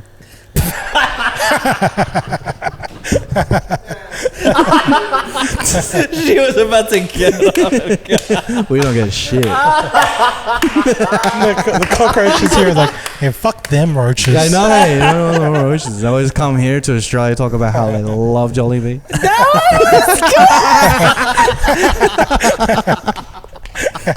Just stood up. There you go. You got the standing ovation Hey, from me. hey, in the- That's how you know a joke's good if one of us stands up. Yeah, Oh, that's so sad at the same time, bro. it is though. We're never Roaches getting over there Jollibee. get Jollibee more. The I roaches, know. bro. Oh, man. The cats there. Dogs get Yeah. the leftover Jollibee. We get leftover nothing. Oh, they do, huh? Yeah, The man. dogs. Bro, they're living, bro. Aso sakal, yeah. Yeah, man. We just get Pascal's. get drill music. That's all we get. And the Cheatcoders, that was And all the you. Cheatcoders. I mean, I don't know. Same? No, Same. I don't know. We're not as good as Jollibee. One day, bro. That's our mission. We're gonna be the ones to bring Jollibee to Australia by doing the opposite. Like we're being the toxic boyfriend that. We have a video where we're just like, don't come here. Just don't come here. Just don't come We don't need you. We're using reverse psychology. Dude, Hoping- we have a YouTube video saying these are the Jollibee alternatives around Sydney. And at the end, we're like, You know, we don't need Jollibee. Yeah, at We the got end, we're like, these. Have you yeah, tried like these them? guys. The Yeah. alternatives? Yeah. Yeah, that's the only thing we can try. They're good. Mm. It's a like really good alternative. Like one of the places that we have in that video, they've just released burger steak, which is like the rice and the gravy. See, and the that's burger so steak. late. Oh my Yeah, gosh. Yeah. I've seen a video of you guys. You guys had the Jollibee like Containers. no, the one on the floor. Oh, What yeah, is it? Oh, the carpet. Oh, Yeah, yeah. the carpet. Yeah. Yeah. Yeah. Well, one That of was the listeners courtesy made of that. one of our listeners. Oh. He like stitched it during COVID. This guy, yeah, Wow. he's like an aficionado. He stole Yeah. the plates, from Jollibee and stuff. Yeah. That's how rare it is Shout out. in He brought Australia. it over, Someone's got smuggled memorable- it. Yeah. Someone When- has when- to smuggle the shit. When I watched that, I was like, oh, there's Jollibee in Australia. So we're partly responsible. Raf. I really thought there was Jollibee in Australia when I saw that. We tricked her into coming to Australia. That's it. Like, nah, they're like Melbourne. She's in Melbourne. It's like, don't worry, Jollibee. I'm gonna come to Sydney Sorry. and get some Jollibee. Next minute, I Just really not even on the thought. ground today. We usually have it there. Yeah, we forgot to bring the mat. It's in the back of my car. No, I really thought I saw that video and I was like, oh, there's Jollibee. There's gotta be. They got the mats. Yeah. No. We just have time. You heard it first. We tricked DJ Pia B into moving to Australia To get Jollibee. Yeah. to get Jollibee. Is that making you rethink your decisions now? Like the fact that there's no Jollibee here? No, not at all. When you say that you're moving to Australia, you're moving to Sydney or Melbourne? Or Melbourne. Yeah. Yeah. She said it the right way as well. Melbourne. It's not Melbourne. I used to say it like that though. Melbourne. I'm already here now. How long did Yeah. it take until somebody was like, "You're saying it wrong"? My first week here when I was here in June. Yeah. Yeah, them. They were teaching me. Yeah. Oh, and the biggest thing, we Blake, go. are you listening? Here we go. Is this some Melbourne hate? We go to McDonald's. That was my first meal when I got here. Of Yeah. course, as usual. And he was like, "We're going to Macca's," and I'm like, "Macca's? We call it Mickey D's. D's, yeah. We call it Mickey D's." He was like, "So what do you want to drink?" And I was like, "Root beer." Oh, dude. Oh, What you're did gonna you- be so what- disappointed if What you're did you like, thought Macca's was? Yo, no, I was like, "What's Macca's?" And he was like, "Oh, McDonald's." And then I was like, "I really want root beer." And he was like, "Root beer?" And then he was just judging the shit out of me. He was like, "We don't have root beer." And then he kept saying it in such an American accent, "We don't have root beer here." have root beer. There's no root beer here. We ain't got no root beer. Yo, And ever it's since funny because then, root is something different here. Yeah, it means Yeah. something different. Yeah, so It means sex here. Like, I'm not even kidding you. I'm not even kidding you. Like, to have a root is to have sex. So when you guys are rooting for teams, I'm just like, okay, that's Blake's nodding his head. you guys do you. Do. rooting What? for teams? I want a root beer. You want a root what? Trying to get his number first. Try to get some dinner first for the beer. Yeah, I can imagine like the beer on the other side is like, yo, I'm not only a piece of drink. hey yo, Blake's like, Pia, what are you doing to that beer? Yeah, let's have a conversation first. no, I Just want a root beer. And like at all places at Macca's. Oh my god, you want a It's a root beer at public- Macca's? It's a public place. In public place, man. Get arrested for that shit. Yeah, man. How come you never told me this? Because this is funny hearing you just wanting to root beer. Leave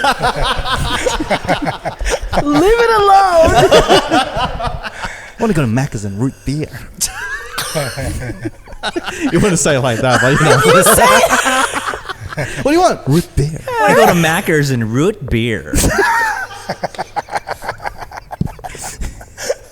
You gotta say it in a Valley Girl accent now. Oh, man, I don't know how to do it. Starbucks. There was Starbucks. Starbucks. Root beer. Root beer. Root beer. I want to go to Macca's and root beer. I am root. Is that a Valley Girl accent? Did I get it right? There we go. Root beer. There we go.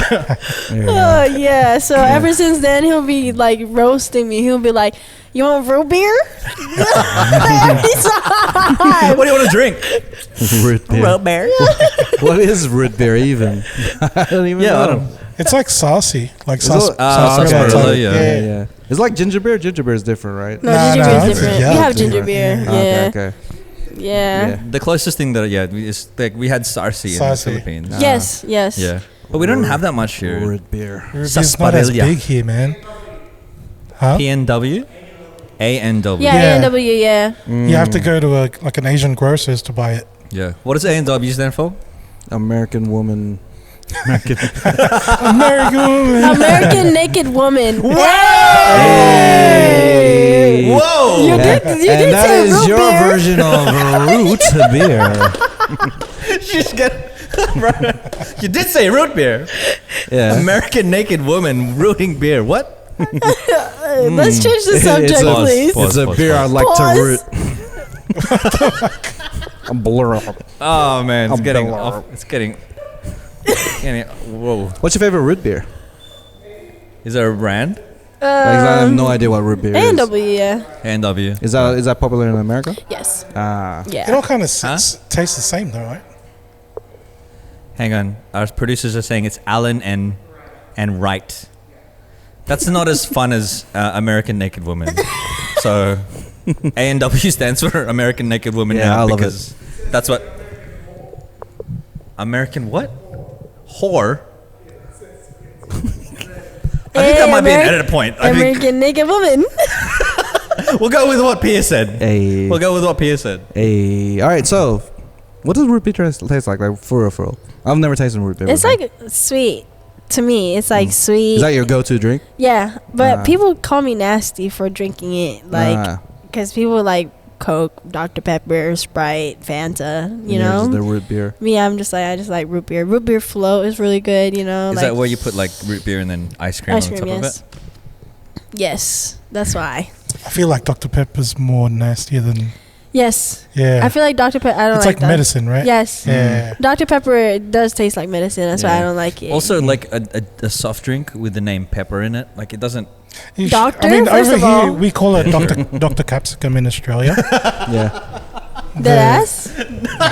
No. Just kidding. The ass is pretty alive. It says Dr. Capsicum, but like the can's way longer because the letters like just. The ass is long life. Been eating a lot of pancit. Oh, Yeah, sure. next time when I do come back, I think you guys should show me like Australian snacks that we don't have in America. Fuck, why didn't we? Oh man. She just wants Tim Tams. That's what she wants. Yeah. I've tried Tim Tams already. I like it. But like we didn't know because like you'd been here in Australia for like a little while already. So we thought, you'd probably be been acquainted. Australianized. It's all good. You know how to say Melbourne properly, so you're fine. Yeah. You don't like Sydney as much. You're very Melbourne. It's all you'll be good. right. Should be right. You know. I'm going to Brisbane tomorrow, so maybe I'll like Brisbane tomorrow. I don't know. Hey. Oh, I don't know. Yeah.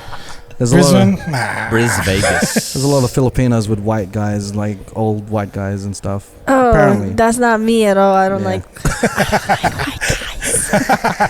Say it louder on the mic. I don't like white guys. Why are you whispering it? Say it with your dib. Say it with your dib. No, because growing up in the Philippines, I watched that happen. Like, Dude, that's in the what streets. Brisbane is like.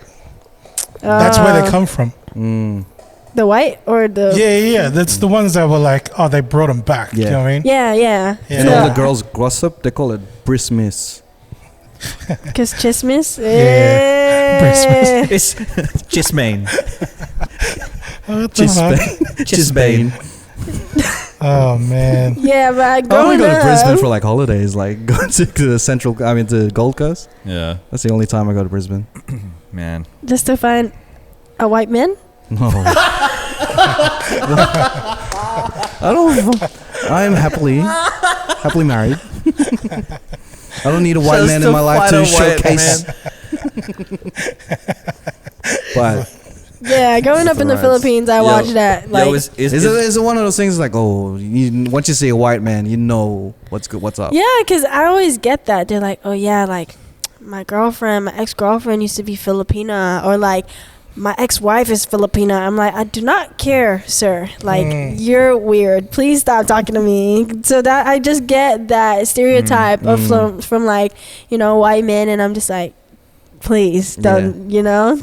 So I've watched that like growing up in the Philippines. Like, I'll be at the mall, and you have like all these like military, like old military men that will, you know, just like scope around for like Filipino women to like marry, green card, and just like bring them to the States and stuff. So I feel like that scarred me a little bit, like growing up. I feel like that traumatized me, because I'm just like, like you're like 3 times more of her age, bro. Like, what are you doing? Like, 10 times more the age. It's just like 10 even. Jesus no, Christ, for real. dude. That's real. That's like, illegal, bro. yeah. So I feel like no. Yikes. So like no white guys whatsoever. No. Yeah. I don't know. I just never was really like into white men. So yeah. Sorry, guys. Sorry, put that. No put that over here. No put that over here. To each their own, okay? Don't come for me. No, put Don't that. come for me. Put that over there. Put that over here. Don't come for me. To each their own, you know?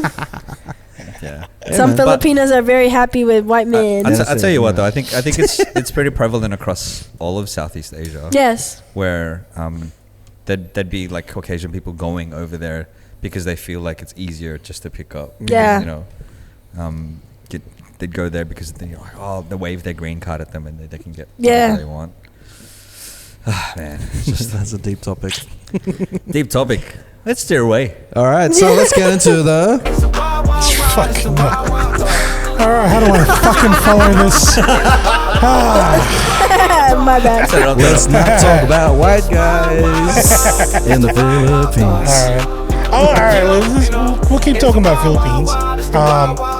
This is like the last week that we'll be releasing an episode where it's still like the lead up to Halloween. And just to give you paint a picture here, the first week I did a fucking like a crime thriller kind of thing, and it took fucking forever.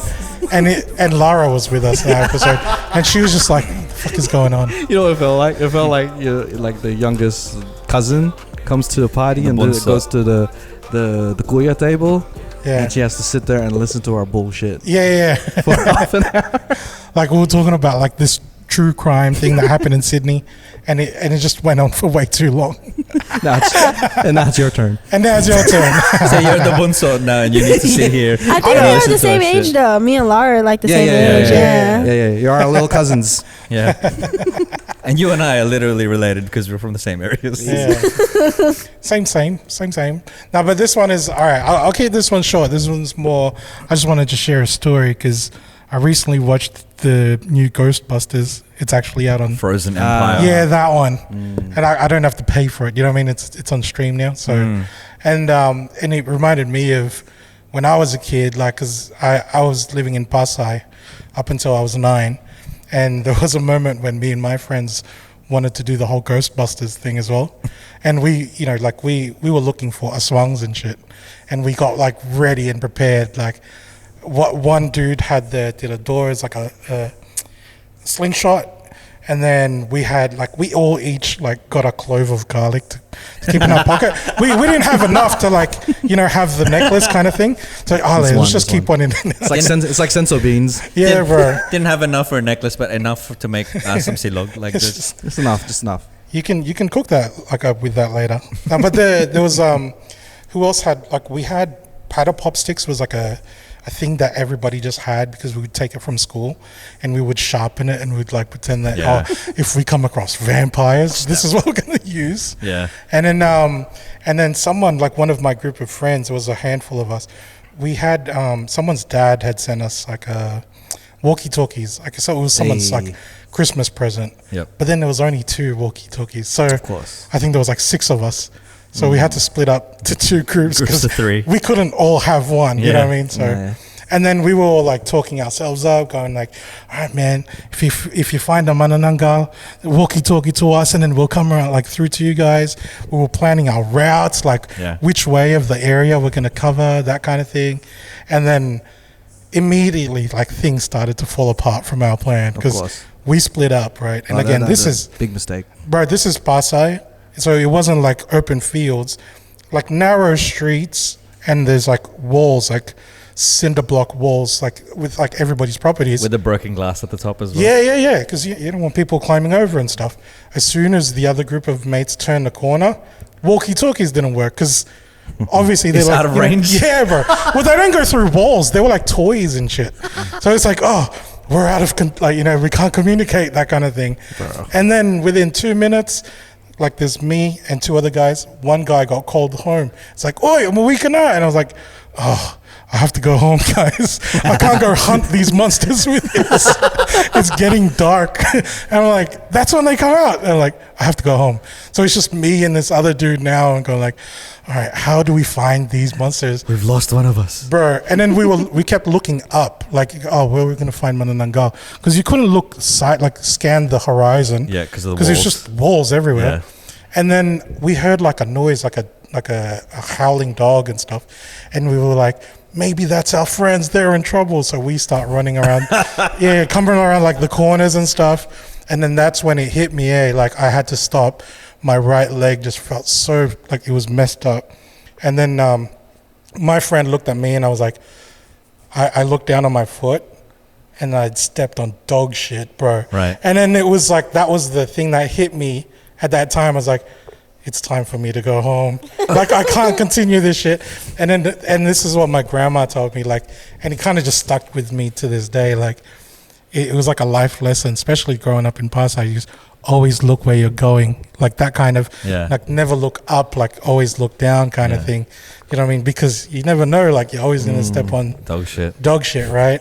But that was, I don't know, for some reason, I just had this inkling that I needed to tell you guys a story before Halloween was over. Yeah. You know what I mean? And not like a drawn out crime thriller kind of thing. Do you know what I mean? It was like, hey, that was my Ghostbusters moment and shit. You know what I mean? But it's at the same time, like how simple that was. In my head, it was like this biggest adventure, like the whole prep work, planning it out. We kind of felt like, you know, Home Alone and stuff. Yeah, dude. You know what I mean? every movie from the 80s. Yeah, dude. Like that. Everything that we knew about monsters came from movies and shit. Yeah. The whole garlic thing and, you know, making paddle pop fucking what do you call it, steaks or whatever. Like that was all movie type shit. But have you ever encountered an Aswang? Growing up, no, but in the village you would have had stories where you're from. I definitely like. Every time my dad would be like, take out the trash at night, I will throw the biggest fit. I'll be like, why? Like, why me? Why now? Why now? Why do I have to carry the risk? Start interrogating your dad. Yeah, You waited to ask me when the sun went down? when it was dark, and then I'll like be so scared, like I'll ask my siblings to like, can you please walk with me outside to throw the trash, like, and then I'll run like right after because I'll be so scared because like you would have to like move the trash all the way to the front, which is pretty far, isn't it? no, it's Or is just it right we there? had like a trash can in the house, and once it's full we have to put it outside, but we didn't even have like a trash like a bigger trash bin outside. It was like, you know, the bag that you use to get like rice. Yeah. We have to put it in there. Oh, And it's And the it's on the sacks, and it's hanging outside the house. Yeah, right. So we have to do that, and then it'll be like, okay, well, I have to like go outside the house and like. What do happens it. after Outside that? the gate as well, right? Does someone come and collect it or Yes. anything? Oh, okay. Yeah. So like I that's thought you how. just start hanging No, rubbish. that's how we like. That's how they collect it, Okay. and then they'll just like grab the sack, and then like they throw it in the. This is like the a truck. back of a truck, right? Yeah, in the back of the truck. Yeah, but Man. little things like that with like, you know, forming like a team, like with my cousins. Like there was a show back then, and it was like about like fairies or something, or each like, or they have like superpowers, and each woman had like either water, fire, or something like a superpower like that. And in the stores, there's like masks that you can buy, like for cheap. And then you have like the rubber bands, and you put it in your ear, and then like that's like, you know, my childhood, like. And then my cousins will bully me. They'll pick like the best ones, and they'll leave me They'll give with you the shitty yeah, because character? I was like the youngest like cousin. Oh, no. And they'll bully me, and I'll be like, why do I have like the shittiest like character? And then I'll like cry all the time, and then, you know, they'll have like the most powerful character, so they'll like, you know, do like what we did in the street, you know. I miss that, and I feel like once I go back home to the Philippines, I don't mind doing that again. Like, you know, just put my phone down and just be like a kid again. And I feel like Buying the best mask for yourself, Yes. and then Yeah. the youngest ones, you Give get the shitty one to that cousin. to the youngest cousin. Because I'm older now, you get the shitty one. It used to happen to me, so it's gonna happen to you. By the way, put the rubbish out. hang the rice. At midnight. You know, that's wild, man. Because like if I didn't know all this stuff, I'd be like, oh, there's rice over there. Open it up, it's all rubbish. It's like, damn it. Guess I'll have this for lunch. Or you get ice cream. Oh, I want some ice cream. Just like the ice cream container. Yeah, the damn ice it. cream container. Yeah, it's leftover food. ulam. I'm Yeah. like, oh. Or the bigas stinks, man. That's a big stinky I think it's ass. Bigas's penis, bro. Like, And it's been hanging out here for days. Yeah. It's funny that we're talking about like the like Halloween stuff. If you want to, we can play a quick little game about the Halloween stuff. Oy. There it is. Where's the? Oh no, the props are coming out. I think it's the, oh, yeah. Oh, here we go. Yeah. Oh, what is this? It's our thumbs. Thumbs up or thumbs down? Thumbs up or thumbs down? Just a quick little game. What's this for? Oh, that's your logo. Yeah. Oh. Brandon. Thumbs up. Thumbs I don't know how I'm going to do this while looking at my phone, but looking at, because Kristen's already talked about the aswang. Basically, I'm going to read out some things, like some scary things, and you'd have to say thumbs up if you think it's scary, if you find it scary. Oh, I thumbs can down. put my hand in Yeah, there. dude, yeah. I thought I just hold it like this. Dude, we started off using paper plates. Yeah, bro. Wow, upgrade, huh? You guys have baseball up in America, Yes, right? we do. Yeah. Just making sure you knew what these were. All right. So Christian already mentioned aswang. Are you scared? Do you think aswangs are scary? Yes or no? Yeah. Oh, They're morphing. Oh, the actual aswang? Yeah. If there was an actual aswang, Yeah, I'd be yeah, scared of that. Yeah. The morphing and stuff, yeah. I'm the only one. They're scary. I used to like. This whole segment is just Don being like, I'm not scared of anything. Yeah. No. But I know, like, bitch. because I was really. I ain't no bitch. I was really into I ain't no vampires and U-turn. werewolves when I was younger and shit. It was just like supernatural stuff. But okay, the next one is duende. Nah, they're Duende. fucking like gnomes. This one's a bit. Like little lolos. I'm like, And the thing they're scared of is getting peed on. I'm like, oh my God, Yeah, you I know, was just about to say that. If you don't say tabi tabi po, Yeah. like, Yeah. you know. What are they gonna do? You know? Yeah. I'm not going to be scared of them because just excuse yourself. personality-wise, they're just a bit wily to me. Because Yeah. if you say sorry or like, oh, excuse me, it's okay to pee on their house. Yeah. Like if someone did that to my house, just because they told me, Yeah. doesn't make it okay. You know what I mean? Yeah. I'm still knocking the fuck out of them. Yeah. So they're too duendes, nice, yeah. not for me. No. I'm not scared of these guys. All right. They can cast a spell on you, some. No, I just have to say, excuse me. Yeah. Tabi tabi Yeah, po. sorry. That's all it is. Magic You just have to words. be polite. If you're polite, you know they're not gonna cast anything on you. But you know what? I think the duendes secretly like it. Yeah. Getting peed on. Yeah. Like it's a Oh, kink no. for them. Yeah. Because like for them to be able to be like, all you need to say is, Well done. all you need to say is tabi tabi po, and they're like, nah, it's You see fine. they're like But a little literally, they're house. just like, Yeah. yeah, it's they all love- right. They also love to step in the name of love as well. My mind's telling me no. Whoa. What am I stepping on? The next one is Manila traffic. Scared. Am I scared of them? Are you scared in Manila traffic? Not scared. I'm annoyed, if anything. No, I'm One of our producer scared. Toms is. Can you drive it? Is the question. Oh, no, fuck no. I'm scared driving in Manila. Yeah. If I'm just chilling at the back, I'm not Yeah. scared. Being in traffic, I'm not Being in scared. traffic or driving in traffic? Interpret it however you like. It's just Manila traffic. Driving in is traffic. Yes, I can't Driving drive is scary, it. yeah. Yeah, I can't I'll do be it. here. I'll be in the middle. It depends if I'm driving or not. Yeah. Imagine dressing up in Halloween as Manila traffic. I was driving around. I drove from Laguna to Tagaytay and back again. By yourself? Well, I was with family, but Okay. like there's a freeway. There's like a highway, so it's not too bad. But driving through Manila, like, Yeah. bro, that's Heck Crossing no. the road in Manila traffic, I'm scared. Do you know what I mean? Yeah. Let alone Yeah. driving. Yeah. The next one, the white ladies. Yeah, nah. Yeah, they'll take half your shit. I'm scared. So you're scared of all white people? Hey, yo.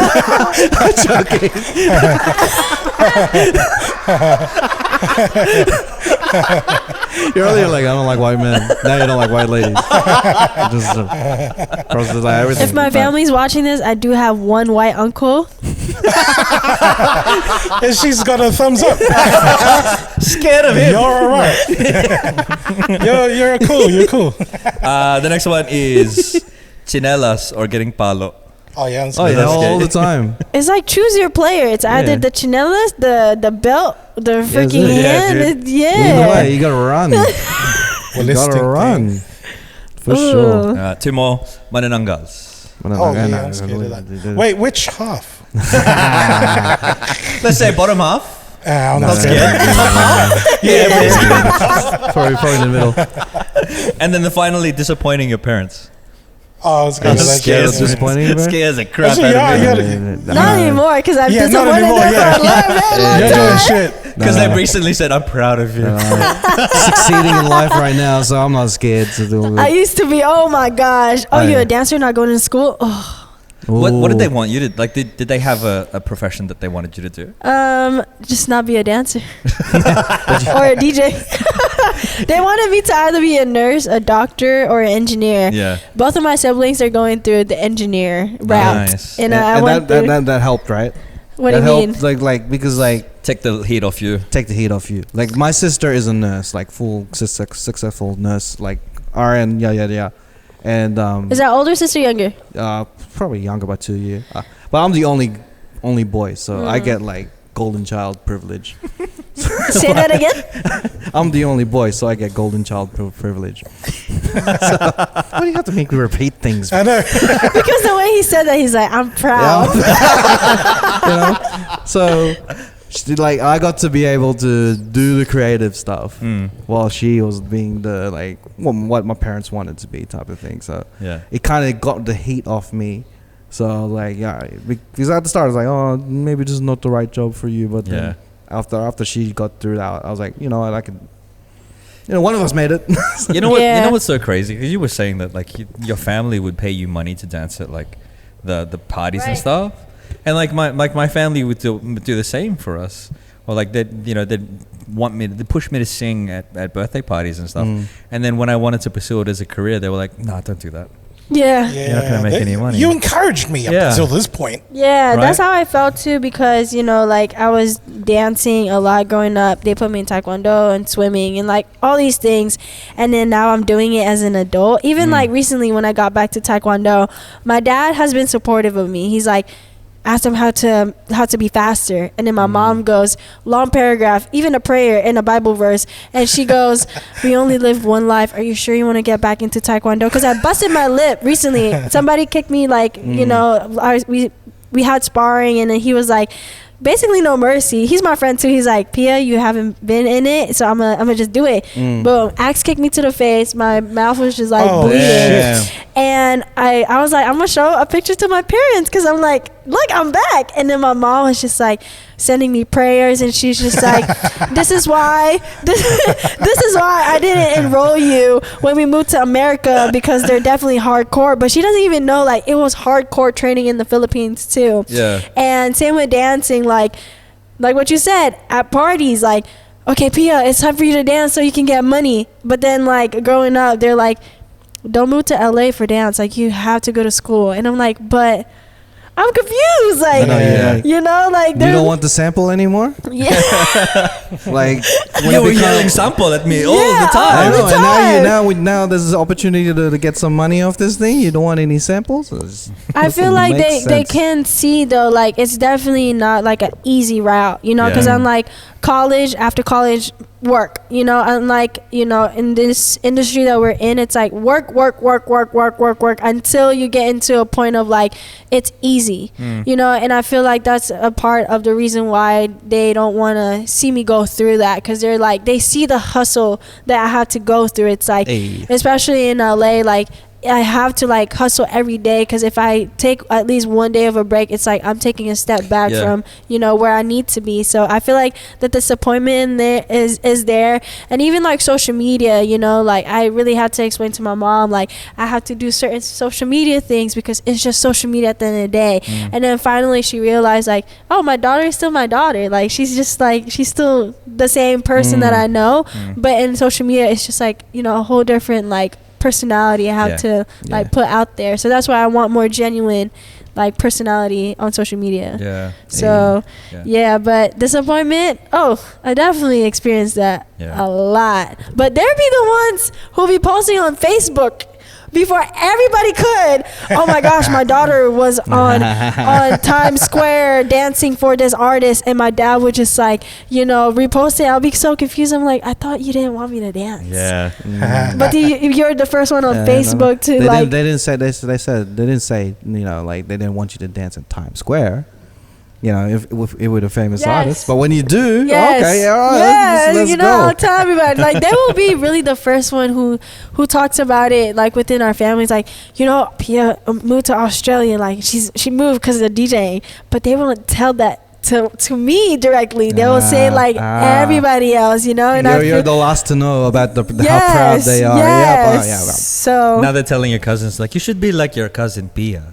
She's now DJing and dancing on TV. And then their parents will be like, don't listen to your tito.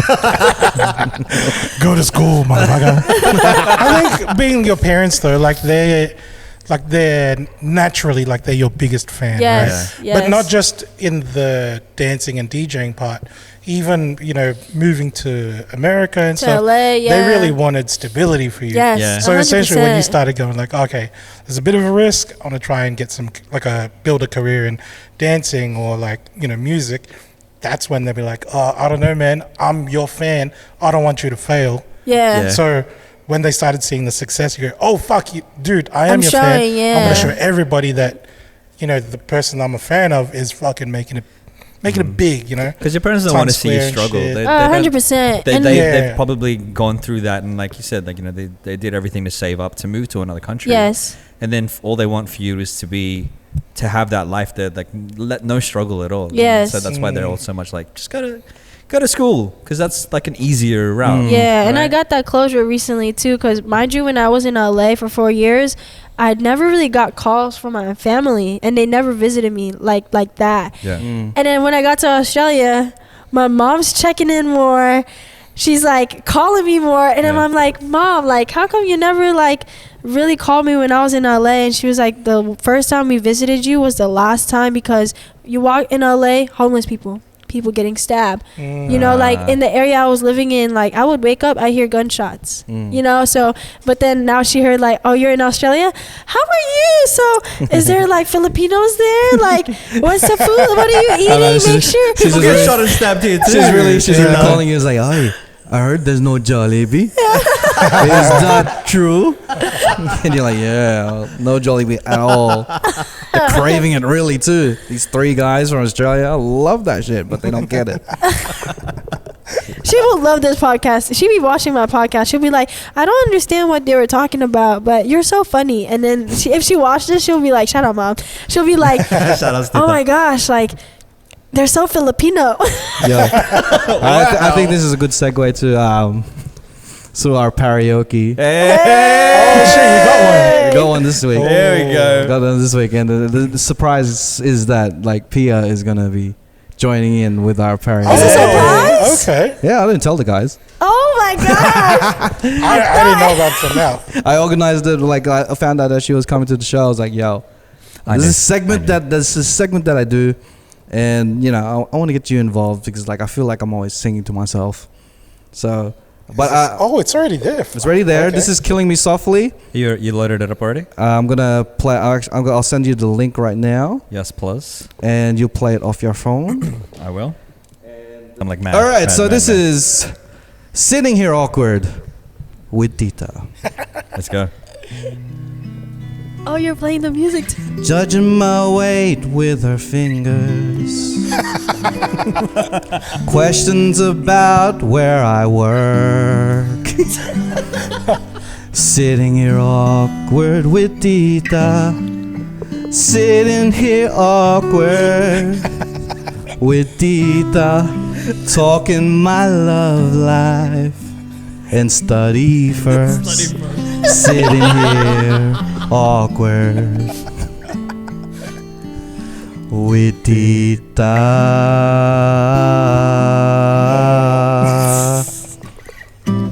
She told me about her son, married and has a house. Always ask if I have eaten and who I'm dating now. She still calls me Tabachoy, my nickname when I was a child. Judging my weight with her fingers, Taba. Saying I should be a nurse, no job. Sitting here awkward with Tita. Sitting here awkward with Tita. Talking my love life, study first. Sitting here awkward with Tita. Let's go. She said you're so masungit. That's why you have no job. Always ask for my friends' surnames and list some people out. Oh, do you know Tita, baby? I prayed she wouldn't chismis so I can eat lechon. Judging my weight with her fingers. Taba. Saying saying I should go to church. Love God. Sitting here awkward with Tita. Sitting here awkward with Tita, talking my love life. And Study first, sitting here awkward with Tita.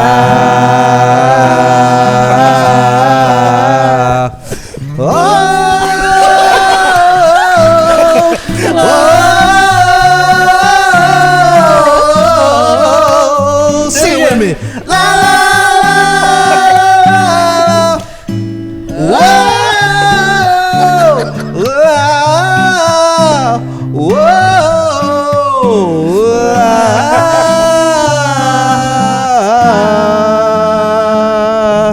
you held that. I know.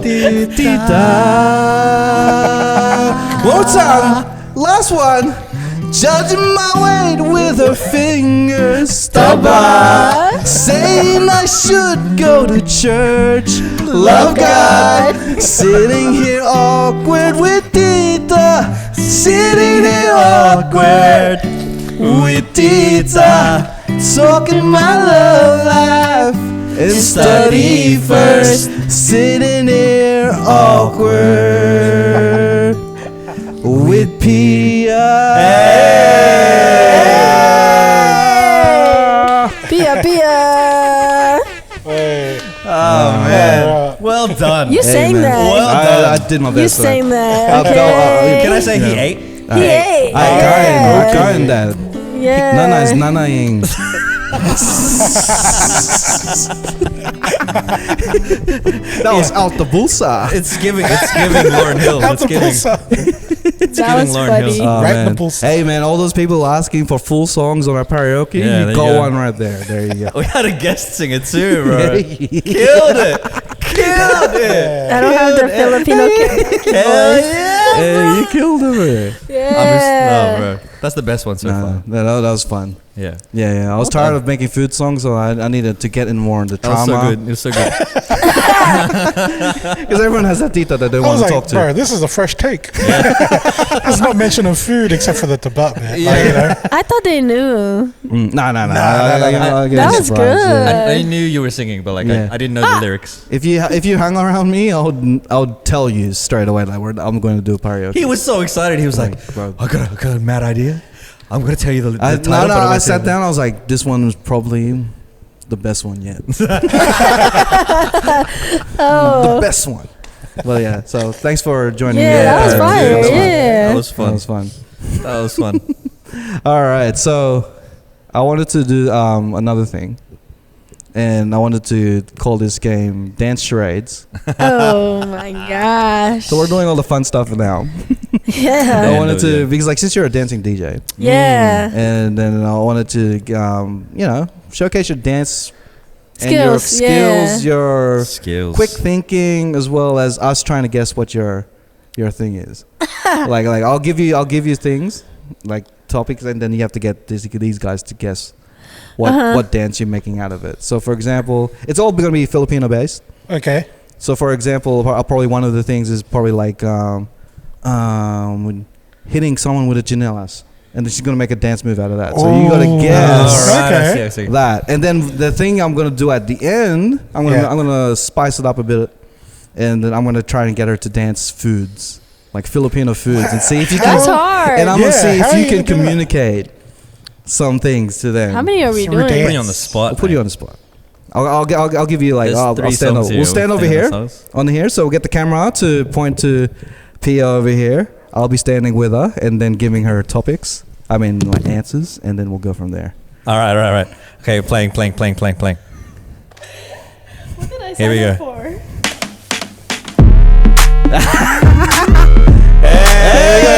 What's that?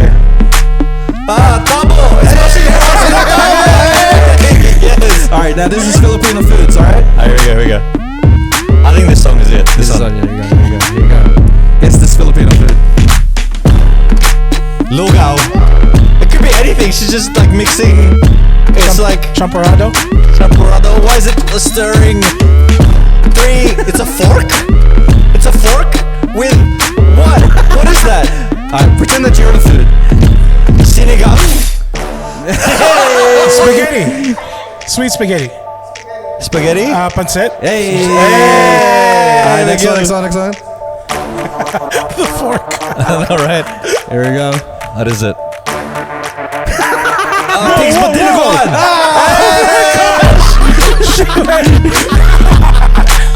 Oh my god. Yeah, be the food. It's what? It's like taking something and then wrapping it up. It's lumpia. No, it's not lumpia. Turning on. Barbecue. Hey! It's something Barbecue Betamax. sticks. Isaw. Hey! Let's And that's it. Dance charades. Yeah. Unless you guys want to do give me topics and I'll do dance charades for you. Yeah, please. Make topics now. I'll do it. Okay. Cassie, do you want to give topics? Or yeah,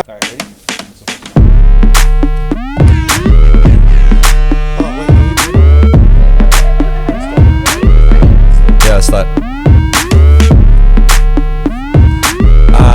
What's that? Manananggal. It's, what is that? Aswang. Aswang? Hey! You gotta dance it, bro. You gotta dance. Oh, gal. It's like Rayuma. Apollo. It's, hey. It's the breakdown. What's this? Mung beans. Punishment. Kneeling on the mung beans. It's Mungo. Mungo? No. Salt. What is it? Mungo. Can we not get it? What? Because. Oh, they use because too. What's this? Hiding your. What is that? There's rain growing. It's a flower. It's a. What the fuck is that? Is this a food? It's a food? Rice? No, it's balut. Anyway, with what? What is it? What is it? What is that? You're crouching down and you're like, you what? Your head. It's a more cooked balut. Duck. Peking duck. What? I don't know. I don't know. Quick.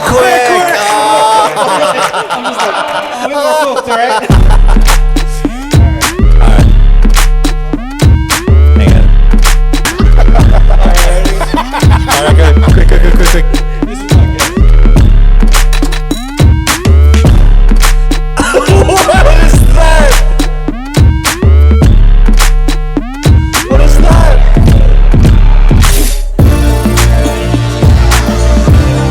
What is that? What is that? A banana? Turon. Is it turon? I was like, a banana cue. Oh my god. He stuck the thing up his ass. Oh man. That's I'm so exhausted, bro. quick. Bro, that Oh, banana my cue one got me out, bro. Oh man, let me stop Interpretive. that. Well done. That was fun. That was fun. Yeah. So if you want us to do more dance charades in the future, even on a Dance live charades. stage, please let us know. Hey. It'll be so fun. All right, you guys talk before I get my catch breath. I'm a bit old to dance like that, bro. It wasn't I mean, we really couldn't just let Pia do all the dancing, eh? Yeah. I had to sacrifice for the That was Yeah, pretty good. betterment of dog. When you Thank you, by the way. stick the stick up your butt. I was like, banana, stick over. And she's like, yeah, that's the one. He's doing this and he goes. he did this. He did the Michael Jackson move from Remember the Time. You know what I'm saying? Like, for not appealing. it was so confusing to us because first you did this, and then you stick something up your bum, and then you went. I don't know. I don't know what kind of Puff Daddy party this is, bro. It had them saying, is that the music playing? Yo, that was funny. It puts the lotion on his skin. I don't know. I don't know what happened. Oh man. So, Oh, man. All right. So Pia has done every single Filipino trope that we know. Dude. So. Thanks for being such a good sport. Yeah, adding on to my Filipino traumas. Hell I'm kidding. I'm kidding. Oh man. That was so fun. Thank you for having me. Yeah. Sorry. It's okay. You guys talk. You're still trying to get your breath. Being a tito, it takes a lot of effort, bro. You're panting? Yeah. I can't do this all night like you do. Like DJing and stuff. Yeah. So, I can't do it all day. There's only a certain. You gotta press the button at the same time. There's only a time limit where I can dance and podcast at the same time. Imagine that, a dancing podcaster. So, my thoughts on the current election of America is really divided right now. he's so tired, man. This is constantly going. This is the sign of my heartbeat. This is my heartbeat going. He's dead. He's dead now. He's gone. Those shoulder work were like. Oh, bro, that's the only thing I got in my life right now. My legs gone. But what's in the future of Pia B? I think DJ wise. Future wise, is there anything else that you want to tackle besides DJ? Anything you want to manifest, put out there, all that kind of stuff. I started learning how to tattoo. Shout out Blake for letting me tattoo his body. Hey. Oh shit! Hey. Can we see it? Or is it a private spot? It's right there. What? The stomach one. Yeah. Did you tattoo a Jollibee on him? Because that's the closest he'll ever get to. That would be funny. There's no Jollibee It's the only Jollibee in Australia. Yeah, and then I also tattoo myself. Hey. Yeah, I'm still learning. So Man. that's like one, just like learning how to tattoo as like another like side hobby and hustle. And then I started my Pia Lounge, which is like a radio station on YouTube. Nice. Traveling, a lot of traveling. Like what I said, I'm flying to New York and then potentially flying to LA while I'm in New York. And then come back to Australia, Philippines, and then just, Australia a lot more. New Zealand as well, hopefully. Just a lot of traveling. And then growing more with self, like what I said, I find I see you meditating. Yeah, I find self-healing within like, love it. Living in Australia because it's just so grounded. And then just, life. Do you see yourself being a tattoo DJ at the same time? Tattooing and dancing while you're tattooing. Oh shit, I made a mistake. That'd be crazy. Tattooing someone while DJing. That'd be crazy. My mom actually brought that up. She was like, you have so many tattoos. You should learn how to tattoo. And I'm like, Mom, I already am. Mom's telling you what to do now. You support me now. One step ahead. You're on the same wavelength. None of this nurse stuff. Yeah, my mom will send me like articles too. Like, did you know that if you're playing things that you don't have copyright for, like you can get sued one day? And she's like, trying to be your manager now. Yeah. I'm like, you want to be my manager, Mom? You want to be outside? That's so good, man. That's cool. I like that. I love it. I love it. It's like a 360 type of thing. Like yes. So just like really focusing on myself, and then the next goals I have. Also, my party is called the Pia Effect. I moved it to Melbourne as well, and hopefully move it, around the world. Hopefully, you can get one in Sydney. Hopefully, yeah. Once I know we didn't really sell it properly. Once people are ready to go out, and once I also get connected with the dance community out here in Sydney, because like what I said, I just want more dancers at my parties. Because to be real, if you had a Pia Effect in this building right here, it'll work. Oh, dude. Oh, let's plan it. Dude, let's Western, do it. Western Sydney people are clamoring for something like this. So yes, let's plan it. We'll introduce you to all the dancers. The dancers, dancers here. There's a good dance scene here. There's a good artist scene here. That event on Saturday is full of dances. That's fire. Yeah, me and Blake can probably like DJ. He DJs as well. Yeah.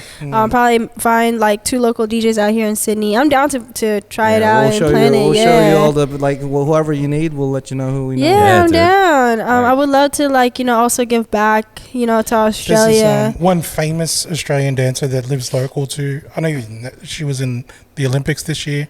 I don't know if you'd want her on the P Effect. Yeah. Oh. Ray Gunn killed it in breakdancing for Australia.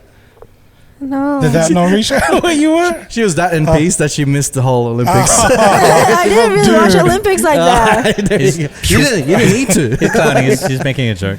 Is it? You don't even know Ray. Oh, that's the first. Wow. There you go. Man. There you go. I'm the really first person that doesn't know about Ray Gunn. Our producer Tom is really fuming right now because he loves her. That's because there's a personal relationship. But basically, she's a breakdancer, a breaker, and when she represented Australia in the Olympics and didn't do very well. Did she put that? Yeah. Did you hear that? Yeah. Everyone else said the same thing. No. I should be good watched at a dance video. charades. I knew exactly I watched every a video. move. No, yeah. I know exactly. Yeah. Because I know the other person that represented America, Logan. She's from San Diego. I watched her. Yeah. We've danced together Log growing up. effects? Yeah. Yeah. So I've watched her growing up in San Diego. So I think I watched her, and then I was scoping around. And I was like, oh, who did you compete against with? And then I saw that's that. the closest. That's the closest that anyone will be able to battle a kangaroo in that Olympics. Hey yo! Yeah. Your turn. Okay. We need to play some vuduts. The king of vuduts right here. End the video like that? That'd be crazy. Oh, dude. Yeah. So hopefully, you can come back to Australia, join the Cheatcoders again. Yeah, I would love to. You're a vibe, and we want to keep this going. Hopefully get you to sing some more. Dance battles. Yay! Hell yeah.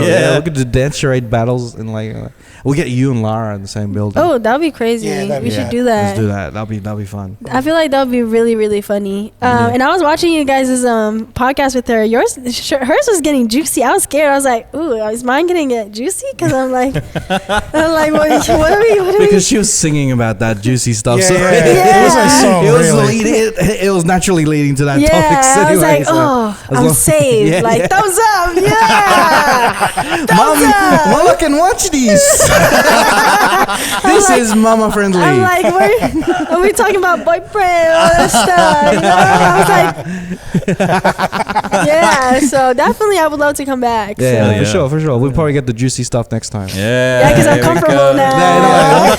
All we needed to do is get you dancing and singing, and we got you in the comfort zone. That's it. But so let's get into the Cheatcoders Stash. This is the part of the show where we nominate a song that we've been jamming, feeling. You probably have a song in your head already since you're a DJ. And we want to showcase the music because music makes the world go round. And we want to make it go spinning like a DJ set.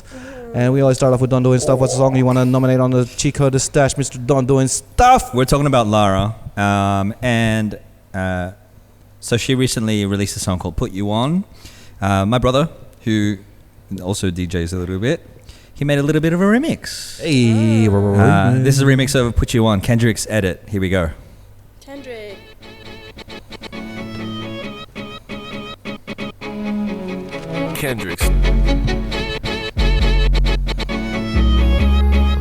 That old school sample. Cross my heart, I swear I felt your lover from across the world. It's almost automatic, just like magic. So many ways you got everything I want. It's getting so popular now, yeah. Infatuated, you got me so wrapped up.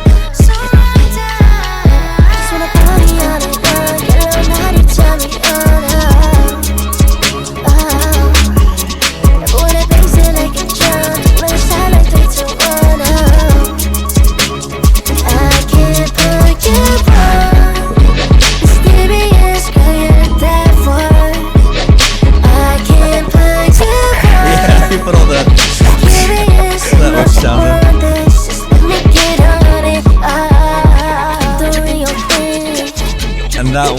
was Put You On, the Kendrick's edit.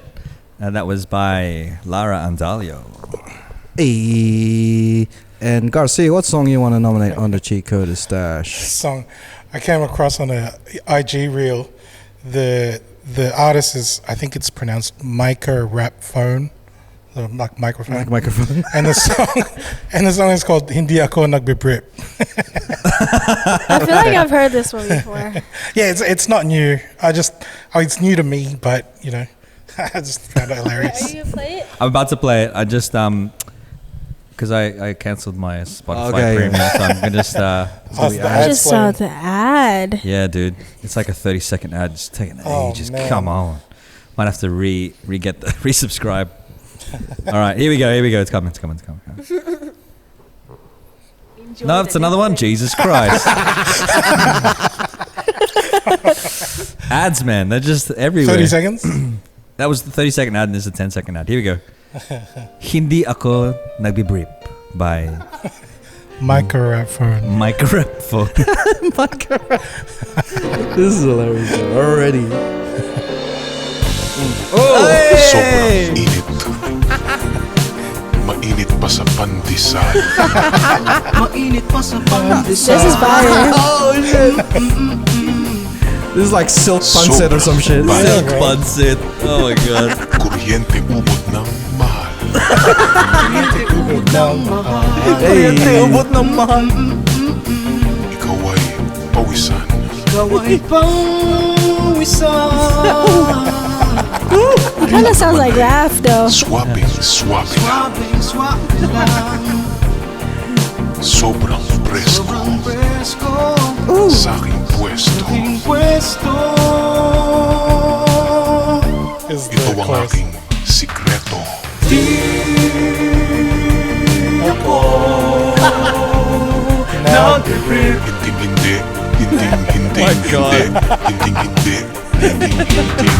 I love this song. It's like Bruno Mars. Bruno Mars. And that was Silk Pancit. Silk Pancit. And that was Hindi Ako Nagbibrip by Mark Rapon. With Bruno Mars and Anderson Paquan. Anderson Pacquiao. Anderson Pacquiao. Silk Pancit. Silk Pancit is wild, bro. Silk Taronic. Silk Taronic. Oh man. I'm gonna play Outside Mafia's new song. Oh, right. I think it's a new song, but it's a new song that popped up in my thing, and yeah, it's with Ashtray. I thought the song's called Ashtray. If he diss us, this is his last day. I just love the vibe, bro. I got money, I got bitches, I got sticks. This was very Bay. Like this was is very very Bay West Coast, area. yeah. If your name bad, you can't sit with me. At this bitch so You can well, sneeze to this. swim in it. If I knew how to sneeze, I would sneeze to this song. But he said sneeze. With it.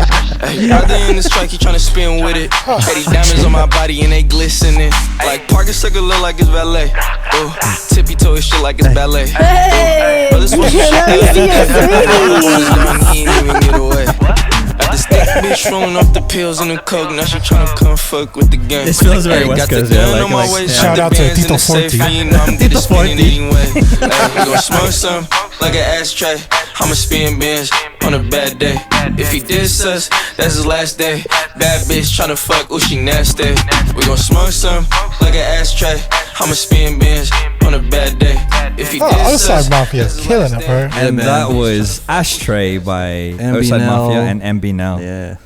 Oh yeah. So that's a vibe, man. That's a vibe. And what song do you want to play on the Cheatcoders stash? Let me see. What's your I've got YouTube Premium, so just use YouTube Music. Let's use YouTube Music. Where Bruno Mars. Bruno Mars. And Anderson Pacquiao. Anderson Pacquiao. Silk Pancit. Silk Pancit.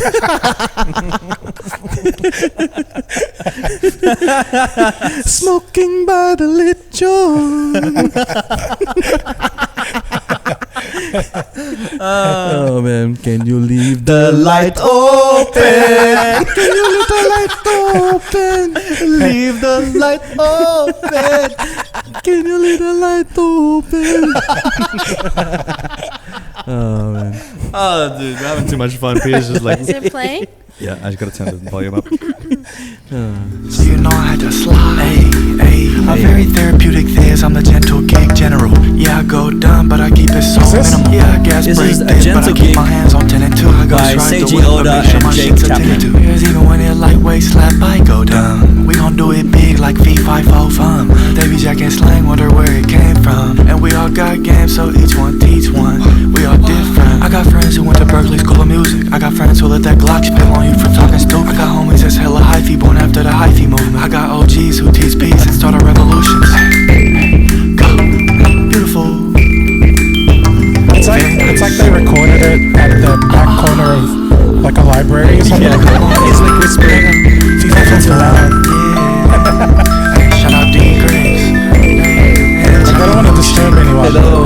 Is that considered hyphy? Is this hyphy? It's It's hyphy, yeah? Yeah. I'm gonna explain what it is after. You ain't seen these. This is all music, this whole vibe. Cause like, It's like meditating but being hyphy at the same time. yeah.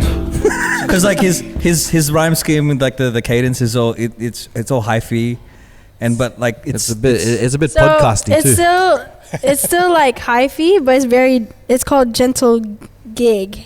Ah. So it's still like hyphy, But you're just doing it like. slightly. It's just hyphy in the library. And then Yeah. it's also It's hyphy but respectful. Yeah. yeah. Respectfully. Yeah, like you don't want to. Like, you know, Yeah, just sitting there. See, this is what we're missing in Sydney, like new stuff like that. Like, Yeah. like we don't hear. It's I'm quick, I'm like, yeah. what is this? I've never heard the combination of like hyphy and that type of that bop And with chill, yeah. just lo-fi, Lo-fi, hyphy, yeah. speaking, meditation. Gentle. Yeah, I was like, Yeah. Gentle. Polite. Instead of like the politely. hardcore like hyphy where it's like too big, you know. Yeah. This was Yeah, like yeah. more yeah, gentle. this is like just bouncing, just like polite, you know, very, you know, take him to your mom, you know. Yeah, home, it's you know, the type of music that your mom will enjoy. at Like home, I like you this know? music. I don't know what he's saying, but I like He's it. very gentle, very speak well spoken, It makes me want to do this one. you know. It's like a single serving instead of a big pot. Yeah, exactly. Yeah. That's just Take one more lang, just taste, just a little bit of taste. Yeah, of yeah, hyphy. yeah. A little bit hyphy. Yo. Konting hyphy. Konting hyphy. No, medyo konti. Medyo konting hyphy. Medyo hyphy. Medyo hyphy. Medyo rare. Medyo rare hyphy. How much hyphy is that? Just a medium rare. Konti lang. Konti lang hyphy. No. Konting hyphy lang. Masarap yun. Konti lang hyphy. It's hyphy but gabi na. So Gabi na. Gabi na. And then you play like the really up there hyphy. She's like, oh, it's too much. It's too much. Yeah, I like the tahimik one. Tahimik hyphy. tulog na yung kapitbahay. Hyphy. Shh, my parents are sleeping upstairs, Yeah. hyphy. No, for real. I don't want to wake up my parents. It's like you're studying too, and you're just like, And like, it feels like he's telling you like the answers to the questions. If you go to the back of the book, it's letter B. And then the next question, it is actually a trick question. That's how he's rapping. Natutulog yung bata, hyphy. please, when you post this, I'm sending it to him. Oh, dude, it's dope. The music is dope. We're just like, it's just like I've never heard this before. yeah, it's so good. I'm used to the lounge. But you know what? We're gonna be listening. I'm gonna listen to this when I go to sleep. And I'm just like, be in bed, just like. When you're driving, you're just like, Yeah. You fall off your bed because you're too high. Just like Just slowly go to the edge. You turn these on, going. oh no! yeah. Got too Hyphy. hyphy in bed. Yeah. all right, we hyped that one up.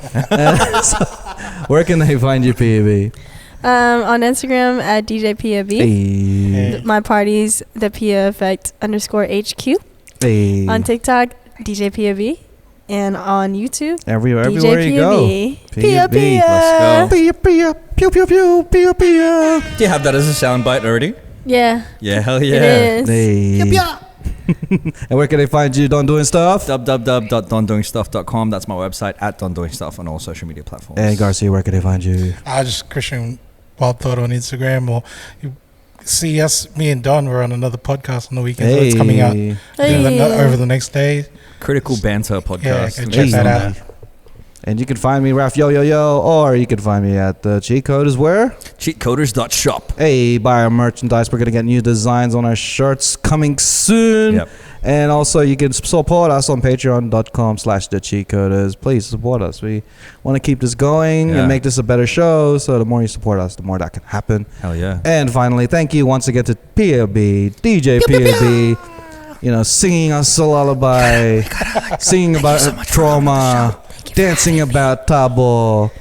Miss DJ. It's cool seeing you dance like that wearing a Filipino. Yeah, it like accentuates it as well. Like the shoulders just go up. It's like your shoulders are like satellites for vibes. Vibes just like. It's my wings. I'm an aswang. Hey. That's a bar. It's my wings. I'm an aswang. Hey. Aswang gonna get me. Got me doing things I never do. Moo moo moo moo moo moo. And yeah, now let's do another episode of the Cheatcoders. Gonna get you on my Mama friendly. Gonna get you on my aswang. Gonna get you on my aswang.